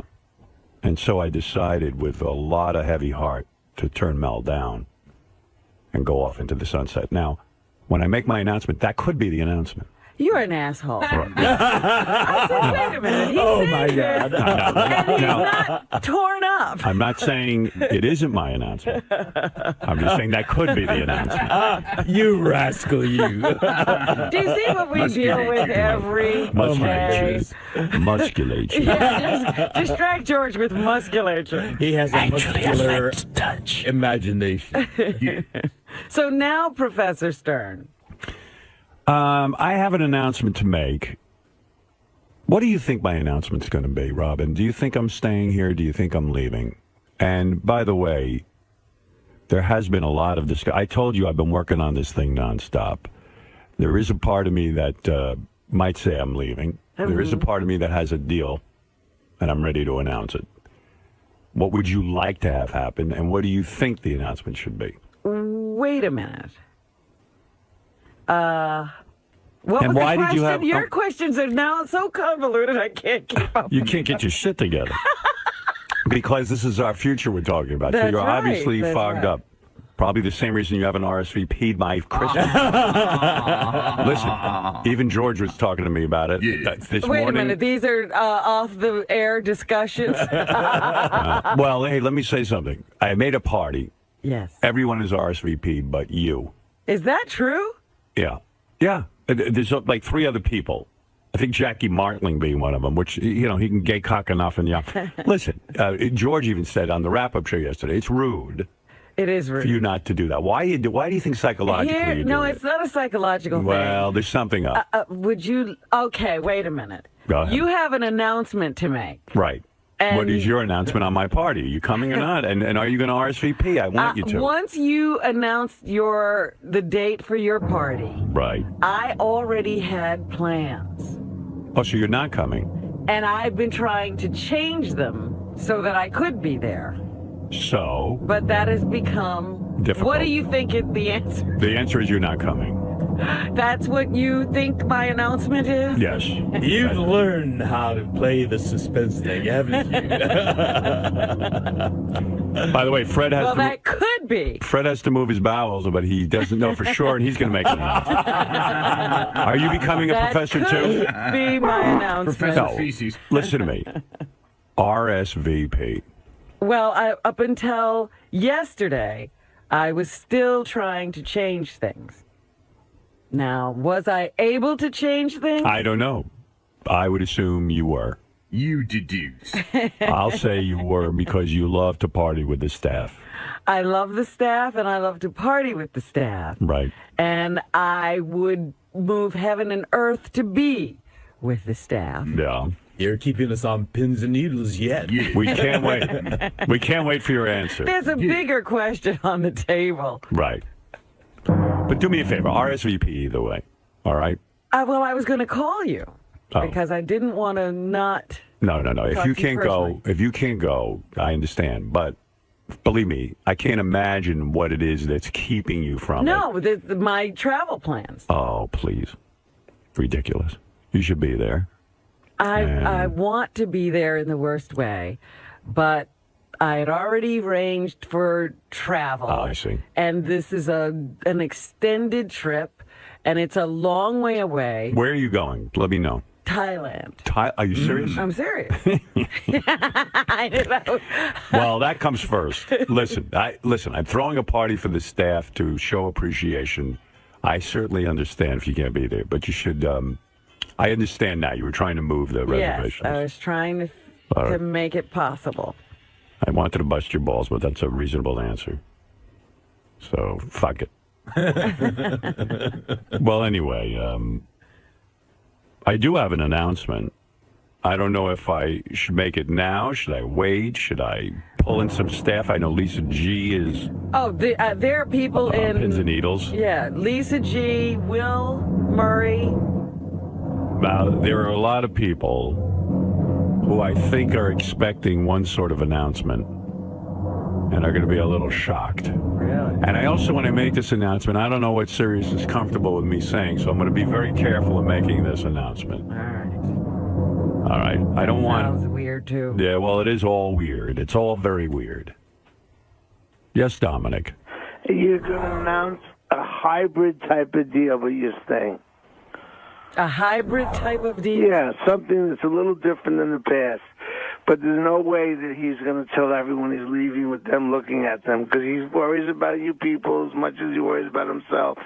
I bet it's a hybrid type of something, you know, maybe less days, different days, more time, different, but he's not leaving. But not leaving Sirius? No, he's not. Well, hold on to your hat. I'll make the announcement then. Yeah.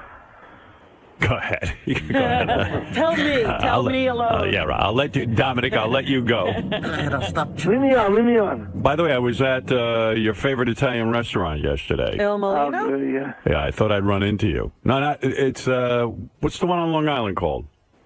I'm having a mental block. Me I'm so too. nervous. Not Il Molino. 25 years, I'm nervous. Mateo. Mateo's. Yeah. You still go there? Yeah, of course. Delicious food. Come on. Fuck off. 25 years. How come all of a sudden you're calling in? I mean, you've been gone for months. You've been gone for months and My months brother and months. passed away. Oh, sorry to hear that. Yeah. Your brother? I didn't even know you had a brother. Yep. You never mentioned you had a brother. Yes, he died 2.5 months ago. Come on, let's get to it. No, he what? He died 2.5 months ago. But Dominic, you've never told me you had a brother. Well, so I say a lot of things. Well, now he doesn't have a brother. Did you ever? Oh, good, because now I don't feel the loss. Because I never knew he had one. You were not close with the guy, obviously. And he died very young. I don't want to talk about it. Come on. But wait a second, you were not close with him, right? I was close to my brother. Sure. You were? How could you never even bring him around or mention him? Well, he's a very private person, a very wonderful person, a much better person than I am. Come on, get to the bottom. Do you have sisters? Yes, I have a sister who was a lawyer. Beautiful, wonderful girl. Come on. Yeah, I know. The sister I know. So we'll talk about it another time. Get to it. But the brother, nobody no knows. mention. Yeah, in Texas. Wow. That's why I've been down there. Full brother or half brother? Full brother. What do you think? Oh, that's right. You're right. You do know something. Yeah. All right, let's go. Why did he die? Can I ask? He had a heart attack at 54. No kidding. Was he heavy? He was thin, heavy. Right. Like you. Yeah. Who else do we know like that? Yeah, I know. All right, then. Was he a smoker? No. Not at all. He's a wonderful person. Well, I'm sorry Much to better hear that. than I, thank you. You mean there's somebody better than you? It wouldn't be hard to be better than Don. I mean, he keeps going much better than I. We all know everyone's better than Dominic. No, I mean, who's not better than you? I mean, when I say better, I mean better than compared to two of us. I know everyone's better. Will you please tell us? I'm gonna. 25 years of my life. All right, Dominic, sit by your radio. I will. No, I'll stay on. No, because I have a lot to get to, and I have a lot of people to pull in here and talk to about this. All right. You could leave me on, but hurt me again. Goodbye. Oh, my goodness. Yeah, I was hoping to actually see Dominic yesterday at the Italian restaurant. I haven't seen him in a long time. in a while either. I haven't been invited to the office party. Well, of course not. I had to get my own tickets for Monday night. That's all right. How'd you do that? How'd you get tickets? Where are you? I'm going by boat. No, come on. You got in we'll Monday see night? you Monday? Yeah. Give me the boat. Am I going to see you as fat or thin? Medium, unfortunately. Yeah. Who are you seeing these days? You got a girlfriend? I'm not talking about anything about girls. I'll get off the phone. Goodbye. No, you're bringing a girl. Are you bringing a girl to the... Yes. Oh, you are? Yeah. Goodbye. Lady friend.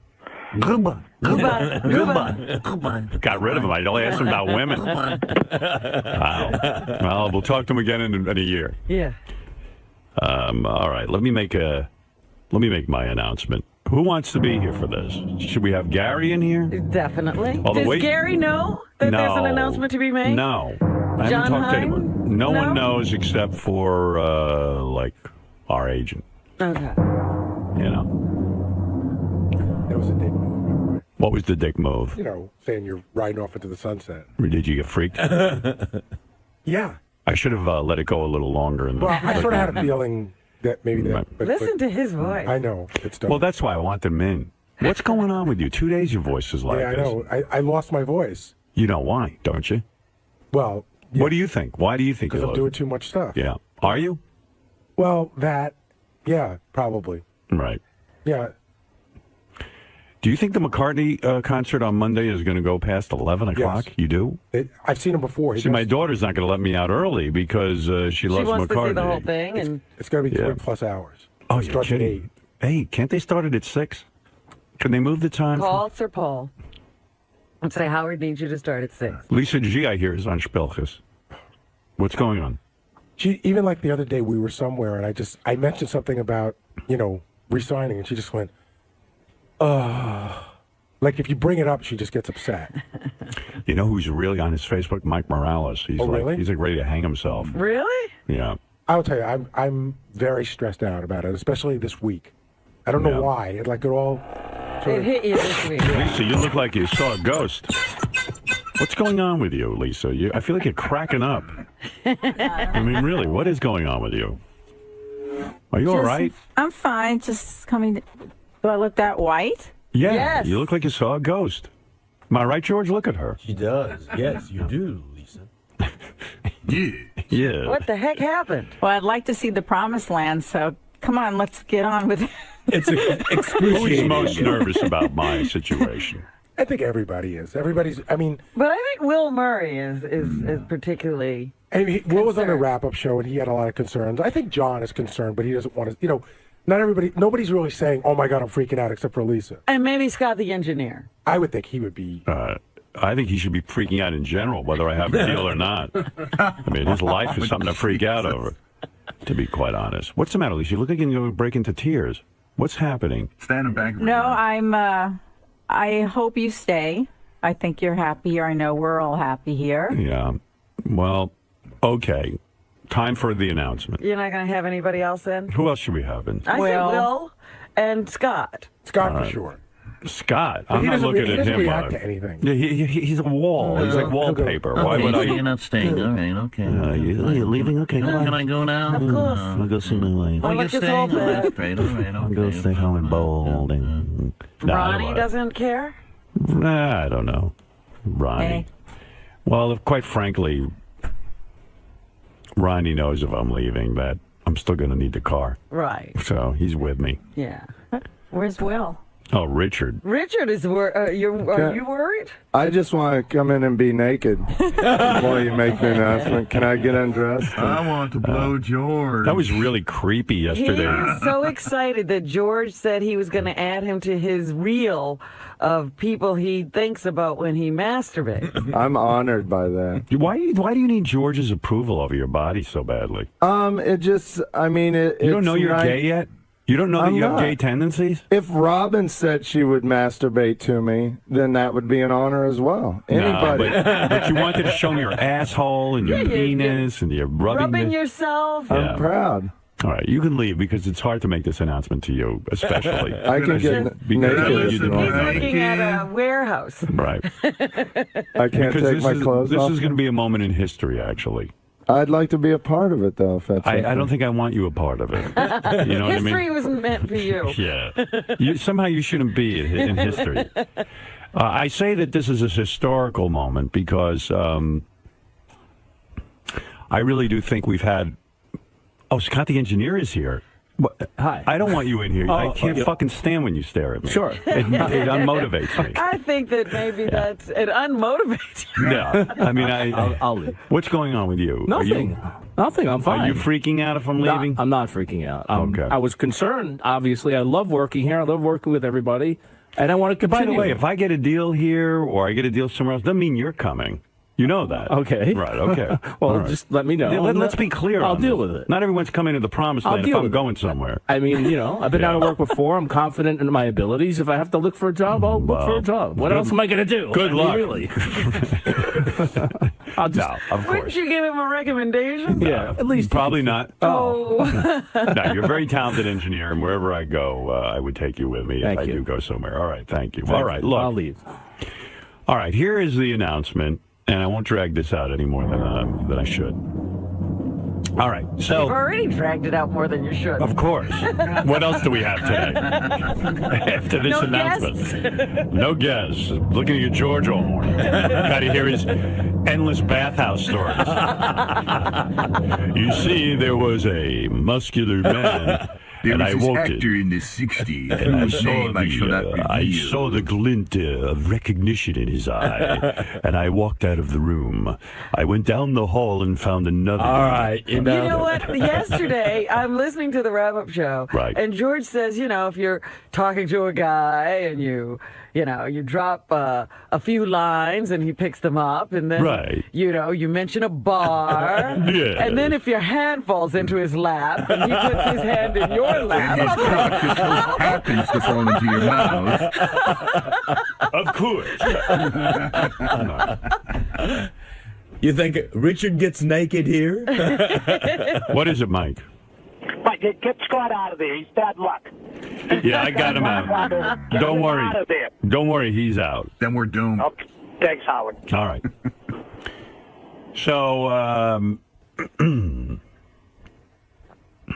So, okay, here's the announcement. Here's what I have on the table. And have you made a deal? I mean, have you signed something? Is this the end? yes, yes. The negotiation I haven't. period. I'm not saying I signed anything, but this is the end. This is the final decision, if that's what you're asking. All right. Okay. All right. I don't know if I want Lisa. Lisa looks like she's going to cry. I know. Steady. You may want to sit down, Lisa. Yeah. You might want to sit down. So does Gary. Yeah. Gary's leaning against the No, wall. Gary, you so- stand. Lisa, sit down. Fred, I want you in a squat. Okay. Here we go. I'm ready. Is he delivering? I'm ready to jump. Oh, Laura Lackner just told me that Jackie RSVP'd, so you're the only person, Robin, who did not. All right. Okay. I like that distinction. More bad news. Well, George, it's rude, right? It's quite impolite. Right. Thank you. You're right, George. Well, he is right. But I told you what my situation was. All right, I accept. That's understandable. What do you think of that, Gary? Should I let Robin off the hook with that explanation, or do you think it's still rude? I think that she could have sent you a note saying, I need to move some things around. Let me get back to you. All right. I agree with Gary. All right. All right. I'll talk to Gary next time when I have this problem. I think it shows not an outward sign of hostility, but a little hostility. Here we go with the hostility. Yes. There's a little hostility you need to work out. Oh, my. So what is the word? All right, here we go. I'm going to put Robin's hostility aside. You think it shows Robin has hostility? No. Lisa G? No. All right, you're smart. Good answer. It's not hostility. It's narcissism. Is it narcissism? Oh, yeah. She's thinking of herself. Right. I was thinking of all of you. How would we know? And worried about my inability to be there. I was working very hard. Oh, by the way, we found a doctor to give us that mental illness test. Me, you, Fred, Ronnie, and... I think that's it. I thought there was one more person. You three and Ronnie. Oh, okay. Well, It's a half-hour test. I don't know that we need to take it. If I'm going to be unemployed, I don't want people to be worried about my mental illness. Well, we kind of might need a cliffhanger. Oh, and Benji. And Benji. And too. Langford. And Langford. Oh, okay. Yeah. But I was thinking cliffhanger. I see. Like when we left terrestrial radio. Yes. Yeah, that worked out Well, that would for say me, that too. we're coming back somewhere Well, then. what? If you're doing a cliffhanger, it means we're coming back somewhere. Well, you suggested to me we should have a cliffhanger. Right. When you were trying to feel out if I had a deal or not. All right, here we go. So All this right. will be maybe a Without cliffhanger further that's ado, never answered. here is the announcement. All right. Okay. So I'll give you some background at the... At the NABs in 19... Right. When I was 8 years old, They called it a coffee machine. They didn't have a coffee machine. They just called it coffee. They call it a coffee maker. oh, you Well- had to put it on the stove. All right. What is it, Bill? Go ahead. Bill, yes. Oh, you're fucking killing me, Howard. All right. I'm going to run my head right into a fucking wall. Will you announce it? All right. I will make the announcement now. Keep me on so I can be happier said. Let me sign off with you, Bill, because it will be distracting to know you're there. All right, brother. All right. I want to say this the right way so nobody, at least everyone understands my decision. Okay. So,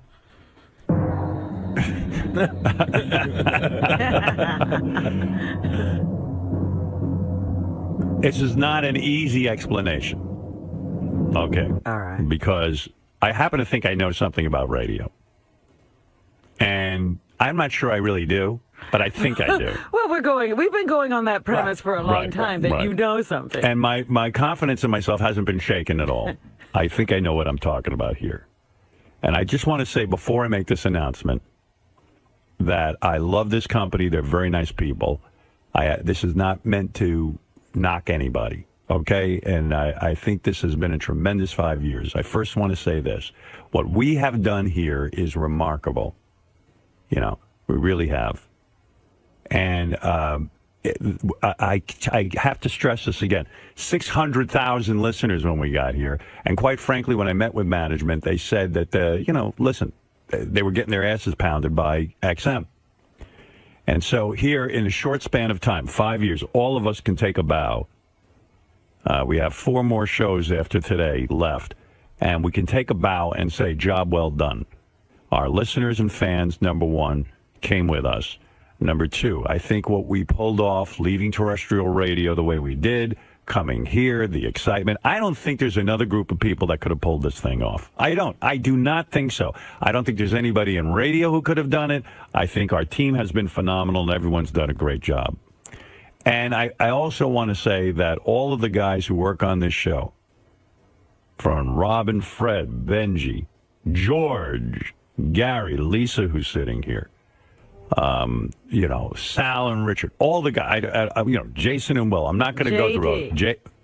I love that guy. Yeah. You want to know, in making this decision, JD was one of my main concerns. I don't know why, but I look at that guy, and it's a tough, really, what ate away at my heart. I have a strong desire to leave the business. I've always said, by the time I'm, a certain age, I'm going to leave and go find myself and do something else. And that's sort of been the way I've been focused. So, again, this company's been great, and I only wish them success in the future. So this is not a knock, what I'm about to say. Now, we have a great team. And what we started here 5 years ago, I don't think is finished. I don't. I think radio is changing. I think radio is becoming a stronger force. As Dominic would say, a hybrid. A hybrid. I think what's happening in radio right now is that we have terrestrial radio as we always have, and I think it will always be there. I certainly, in any of my decisions, never once considered going back to terrestrial. 2 companies contacted me and said, would you come back? It was sort of like there were 2 meetings in Don's office. Some guys came in from 2 very major companies in broadcasting and said, is the door open to some sort of comeback to terrestrial radio? And I immediately shut that down. I'm not bullshitting anybody. I'm not going to sit there and lead anyone on. It probably would have been a better negotiating kind of thing if I was in that mode to sit there and entertain all of that. But I was honest with them. I said, look, I'm not going back to terrestrial radio. I think terrestrial radio, for me anyway, is dead. And I think for most performers, it's dead. I think for guys who are even in the musical end of this thing, where you play records and stuff, it's pretty much dead. It's almost impossible to sit and listen to terrestrial radio and even be into a musical experience. There's just too many fucking interruptions. It's just not fun, and it's not funny. One of the things I love about Sirius is that, in fact, we do play music, and it's not interrupted by commercials. I think that part of that experience is necessary. You can't be interrupted every minute. It's too fucking annoying. So anyway, I sat down and I started to think whether or not I wanted to continue working. And the fact of the matter is I do. I want to be in radio. And I had certain concerns with, scheduling and all of that. I wasn't sure how many days I wanted to work all this, and I had to, figure that all out. But also, I have to tell you, I still have a lot of eye of the tiger. And what I mean by eye of the tiger is I'm hungry. I want to make sure that radio is successful no matter what we do. It is fantastic. And I started to think about if we did another 5-year deal. Everyone seems to want a 5-year deal. What we would do differently, how would we progress? How could I make this show even better if we continued on? So I'll tell you this. We are continuing on. All right. All right. I have We got signed. one thing out of the way. I've signed a deal. You have? I've signed a deal. All right. Look at Lisa. She's happy. Lisa, don't be happy yet. We're not out of the way. Yeah, at least that means you can listen to us. Right. Yeah, at least you'll have us. And my decision was between a couple of different situations. You know the radio landscape is changing. Yes. What's going to be happening now, you'll have terrestrial radio. You're going to have a lot of competitors. What are you laughing about, Gary? Fred and I are just laughing because you're just taking a long time to get to that point. All right, you're killing us. That's why. There's a lot of things going on in the radio landscape. As you know, you've probably read rumors. There's a lot of companies out there who are trying to jumpstart their business on the internet, because your radio in the future is going to look like, well, something completely different. You're going to have satellite. You're going to have terrestrial. You're going to have internet radio. You're going to have these things. It's all happening. I've met with every fucking company. I've met with every person who knows anything about technology. Every genius in the Every technology genius out there. to do business. I know what's out there. So I started to look at all the companies, Sirius included. And Sirius has been very, very anxious for me to resign, as well as some of these other companies who want us to go somewhere else. And I know deep down in my heart, I kept thinking, I'd like to stay here. Because more than anything, I think what we built hasn't been finished yet. I think we're in an incredible position. There are now over 20 million subscribers. I don't know whether that even translates into listeners. It's a lot more listeners than subscribers, because some people have 2 or 3 people listening off one subscription. Sure. And suddenly there is this real growth. It's a real business. And I've spoken with Mel from time to time and Scott Greenstein and listened to their plans for the future. And I like the way it sounds for us. So if we're going to stay in radio, I started to think I should stay here. But in order to play it safe, I spoke to a lot of other companies. And I came to the conclusion, after speaking to everyone, that the real innovators and the real geniuses are the people here. That our home should be at Sirius Satellite Radio. Is that your announcement? Is that your final answer? My my answer is that I will be here for the next 5 years. Wow. So you will be here. What happens to everybody? You are all gone. So I think that Sirius basically wanted to see if I was willing to stay. Mm-hmm. And I believe now they will be talking with other people, of course, to find out what their plans will be. As you know, Robin, we have always worked at that. Everybody makes their own decisions around here. I'm hoping that Robin, Fred, Gary, Lisa, everyone, not Benji so much, but I'm hoping everyone else will stay with Sirius. And I have to tell you something. The company, as you know, Robin, it's been an amazing broadcast experience, at least from my point of view. I don't know about yours. But I haven't liked it so much. You haven't liked it that much. But I love it. I love being here. You're crying, Gary. No, I'm not. Oh, too bad. But Lisa's hands were shaking. Lisa, your hands were shaking. You all right? I was nervous. Yeah. Well, I would like to continue this. I think this is the best home for our... And now we can expand into the future, and I'll tell you why. I've met with Tim. And Tim knows nothing of this, but I said to Tim I had about 50 meetings with Tim, theoretical discussions about where we should go in the next 5 years, how we can keep things fresh, how we can keep things exciting, and how we can grow. One of the things that is going to add to our growth tremendously, I think as of today, our fans can get us on any of these apps, on any mobile device, that we are now part of that. As you know, there was a contractual hang-up that we were never available over the iPhone, we were never available over the BlackBerry, whatever device you have. Now the that apps, will be... we are part of that. Okay. Fantastic. Yeah, which is really good, because I think one of the things that frustrated me is that when you're traveling, when you're on the road, or not in your car. Right, you can't take it with you. Right, now you'll have it on your Wi-Fi and you'll have it all over the place. So your radio will be your phone. And I know a lot of our fans weren't willing to get the app because we weren't on it. And now, because of this new contract, we are on the app. You know, that needed to be worked out. And it was very frustrating to me that we weren't part of that. Because that's a big deal. That's a fun thing. Suddenly your cell phone has the show, and now it, you know, you can carry it easily and hear it easily without interruption. Right. You know, there's no acquiring signal.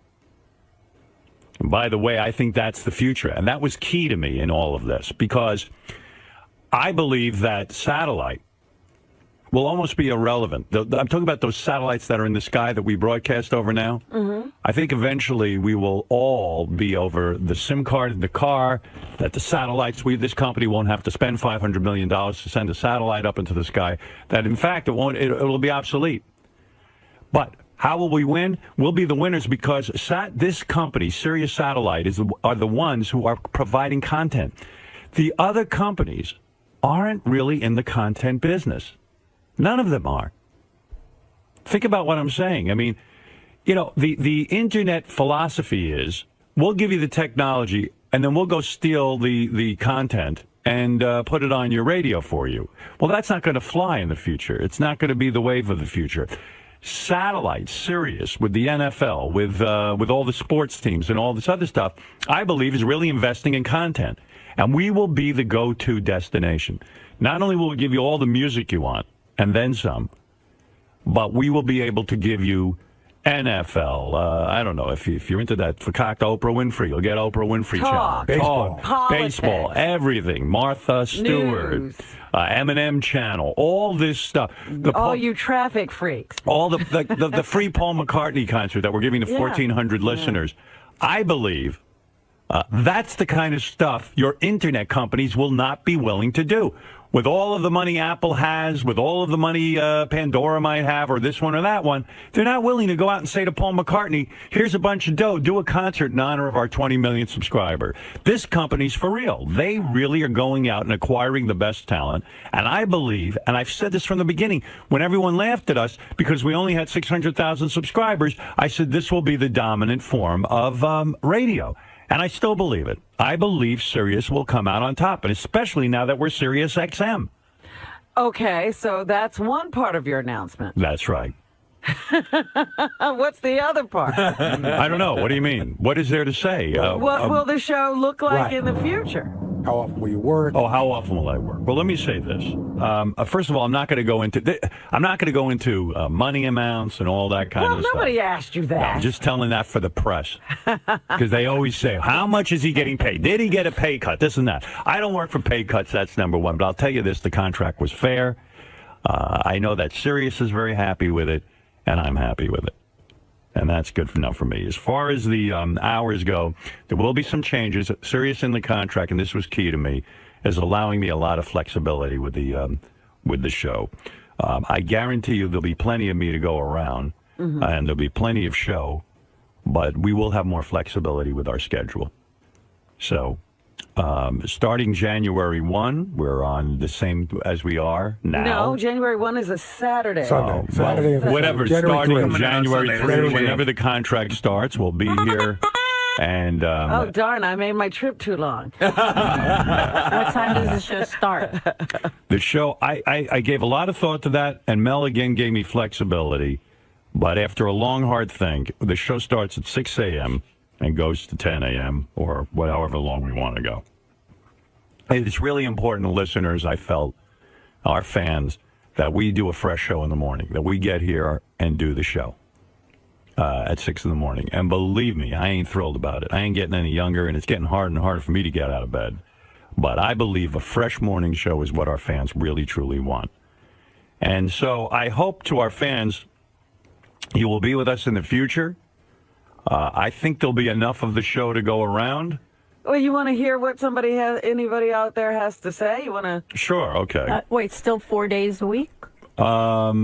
There'll be some flexibility with that. Let me put it to you that. We haven't worked out the whole schedule, but for now it's 4 days a week. But at some point it's going to change. Okay? Let's go to Nick. Howard, Thank you very much, dude. That is the best news I've heard all month. That's better than my heart attack. Well, I got to tell you happy. something, Nick. I'm happy, too, because I think when I sat at home and I thought about it, and especially in the last couple of months, I really, really thought about this long and hard.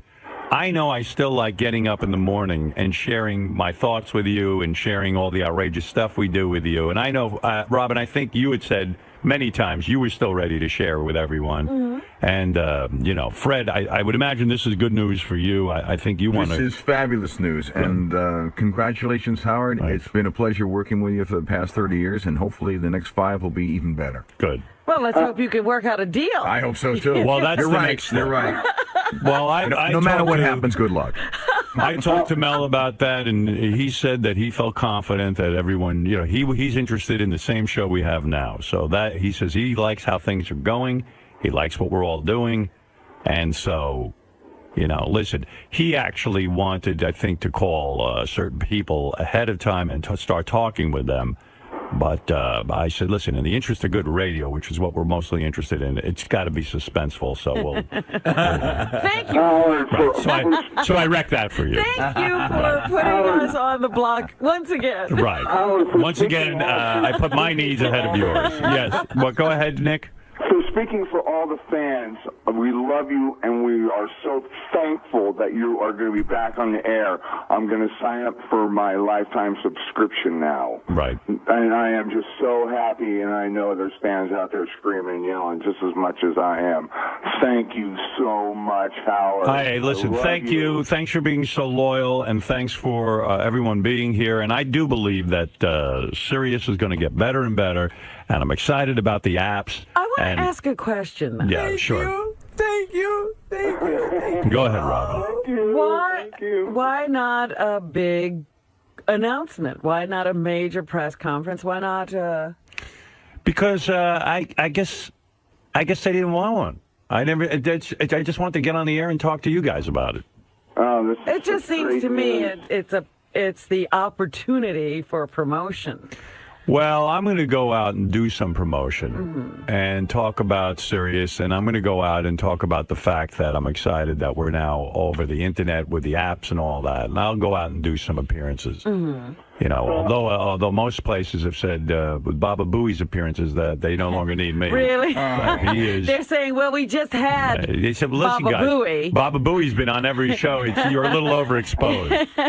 So no, I will go on some of these shows and talk. In fact, I've been contacted by some shows recently for some just bizarre reason. It's all sort of come together, and I'll probably say yes to that. But So, Howard, all the other shows will stay in place, too? Well, yeah, I hope so. I mean, you know, listen, I think there's so much up in the air, not only with our own crew, or Robin doesn't have a deal yet, Fred doesn't have a deal yet, all these people and have to talk. will there still be 2 channels, all of that Yes, stuff? there will still be 2 channels. Great. I know that, like, Bubba, who I love, doesn't have a deal yet, and I would like to keep Bubba on board. I'd like, you know, but a lot of this stuff is out of my control. I don't control that. I don't control the purse strings here. Typically what we do is Riley Martin, how's he going? Well, there's been a lot of discussion about Riley. He factored pretty heavily in all of this. Are they happy with the news? News is something that has to go. That's the only thing that will be out. The one thing that had to hit the chopping block. Actually, they like Stephen Shuley. It's they have a problem, Lisa. So yeah. Howard, thank you so much. Right, I love you, and it's the greatest news I've heard Thanks, Nick. all year. It's great to be loved. Thank you for picking me up over 50 times in the last 5 years. So All right, Nick. I really appreciate that. Thank you. Howard, you're the man. Love you. Hey, Nick, are you, well... Go ahead. All right, now I'll ask this later. Okay, thanks, Nick. Hey, thanks, Howard. You are the man. Thank you so much for signing, too. Thanks, Buckwall. Have a good day, buddy. Yeah, well, I do want to say that, you know, working with Mel all these years, how the hell we've all ended up together again. Again. Right.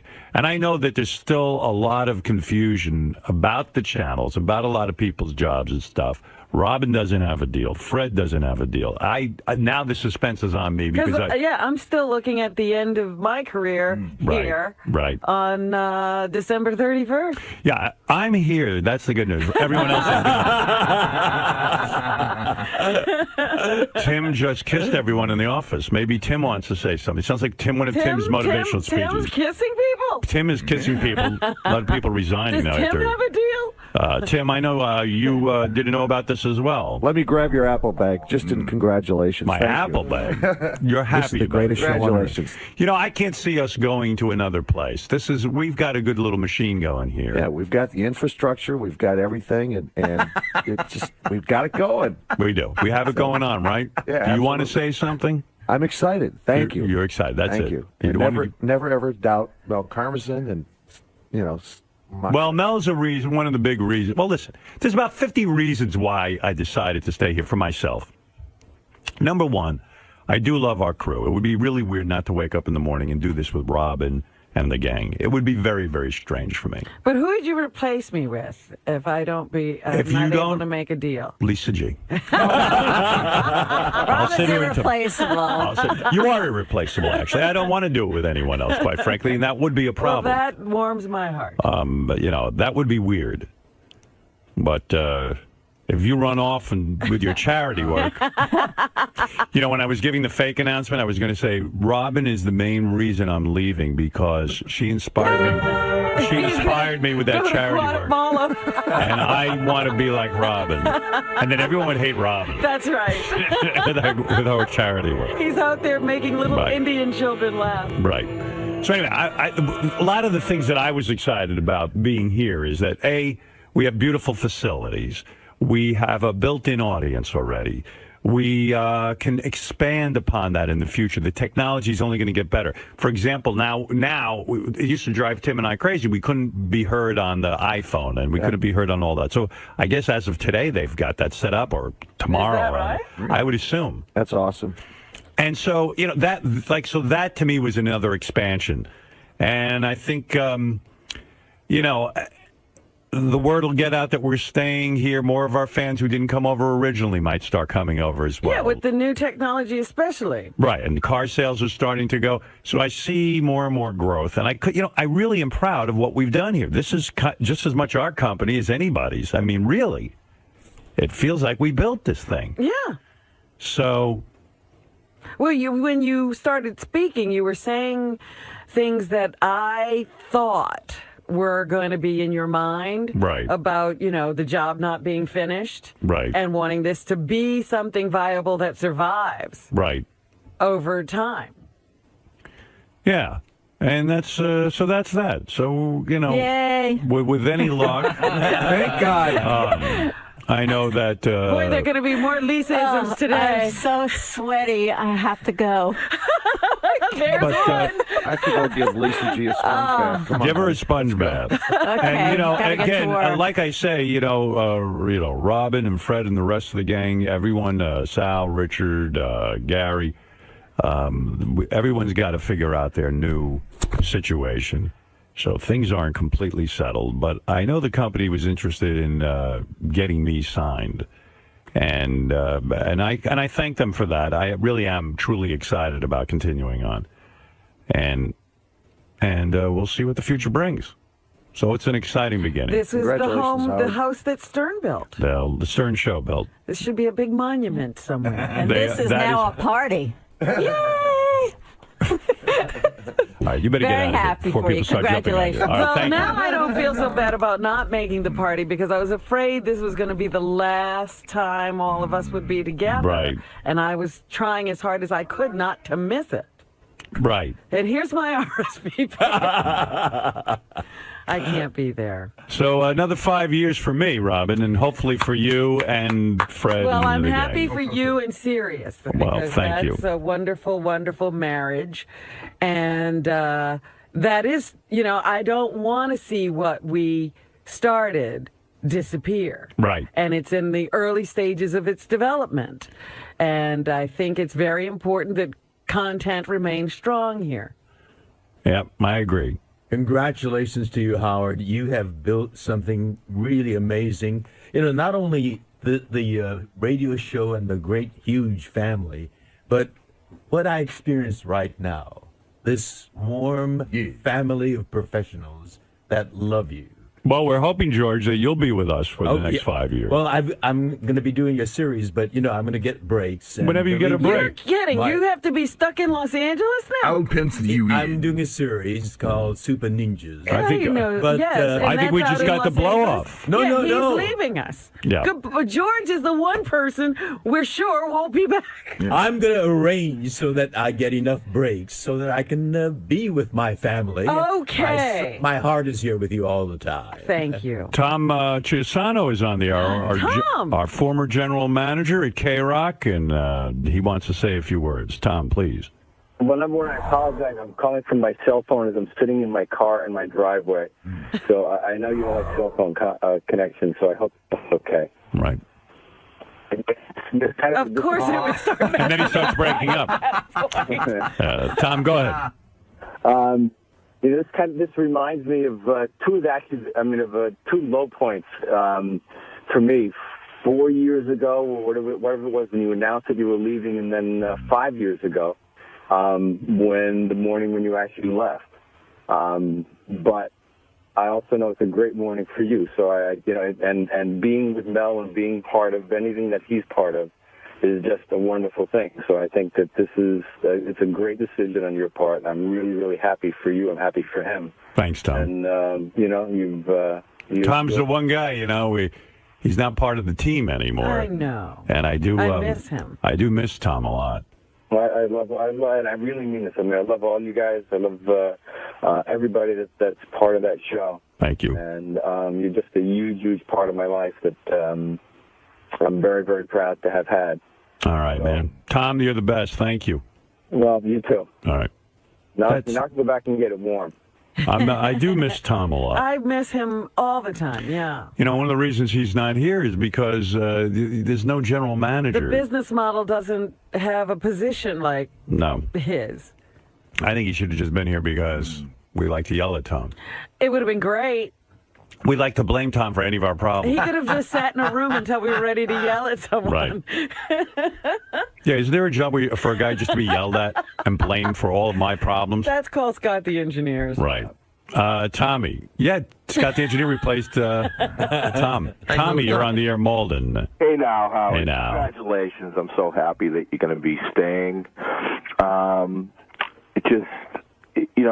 I was so ready to go out and buy a smartphone to get you on with the SIM card, but let me tell you something. There was a lot of consideration there. I mean, there's a lot of great opportunities out there for broadcasters. That leak over the weekend about Apple? iTunes. I don't know where that came from. There was no real heavy discussion with iTunes. Mm-hmm. I don't know how that started. I think I heard some stock market guy had heard about a meeting or something and floated that.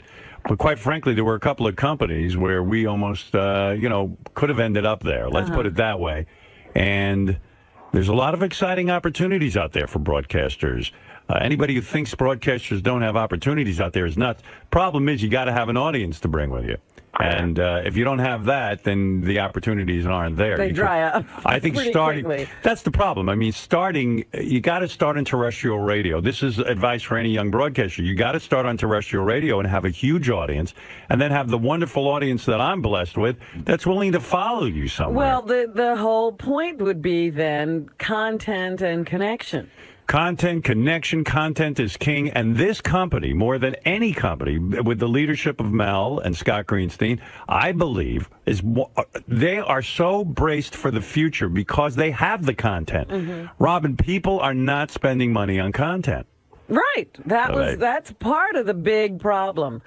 The problems I see out there listening to terrestrial radio is that they just want to put those commercials somewhere. Yeah, They have no investment in talent. Well, like Facebook has content, but it's your content. Right. That's what attracts me to it. But what terrestrial radio would need is some investment and development of people. Right. And they're not putting that in. Well, that is not happening. And I'm hoping that in the future not only for our show, but for our channels, that we can be a mecca for some people.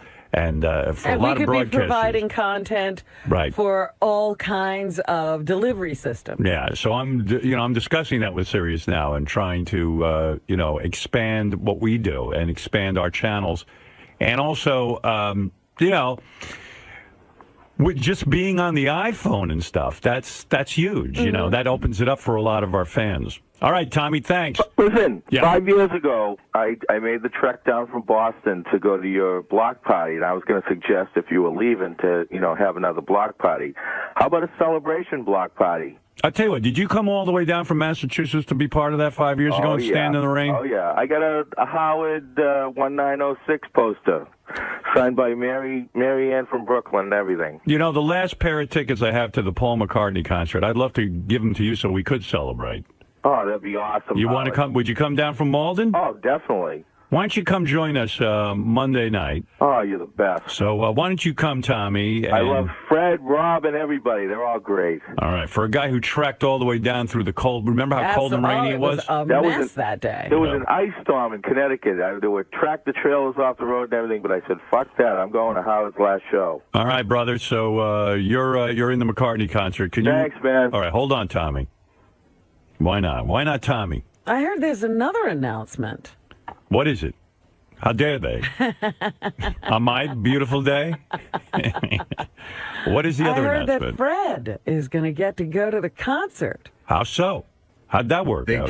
Scott Greenstein miraculously found another ticket somewhere. Oh, great. So they shook it out of the rafters, so we'll be there, all three of us. So it's you, my wife, and my daughter. Well, very good. To The enjoy. family is intact. Yes.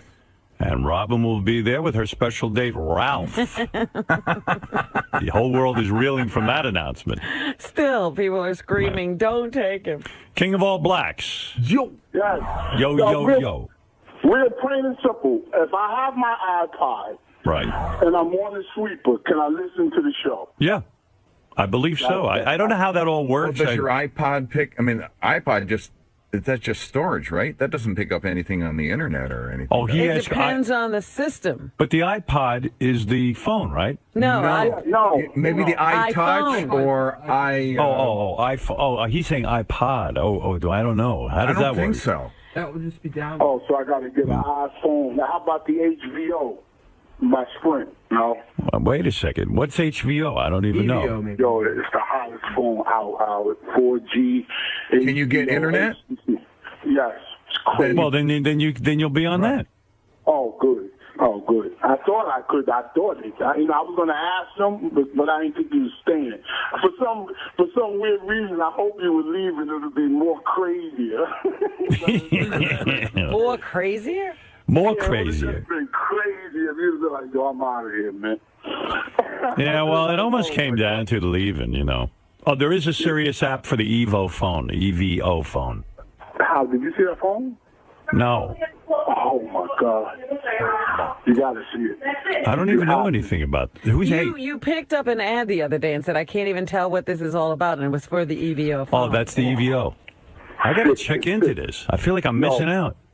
Yo, you got to see the video, the high definition video, and the pictures on it. It's better than you ever heard of the camera, a Nikon camera? It's better than all of that. The camera is crazy. Is it better than the Android? The Android is garbage. The Evo, not garbage. This is got to go for. I ain't gonna front. But the Evo HTC is the best. I had about 6 phones. I'm on it now. Maybe we should be on this. It's sort of like a hybrid pad phone. I see. Do we want that? It's big. It's just bigger.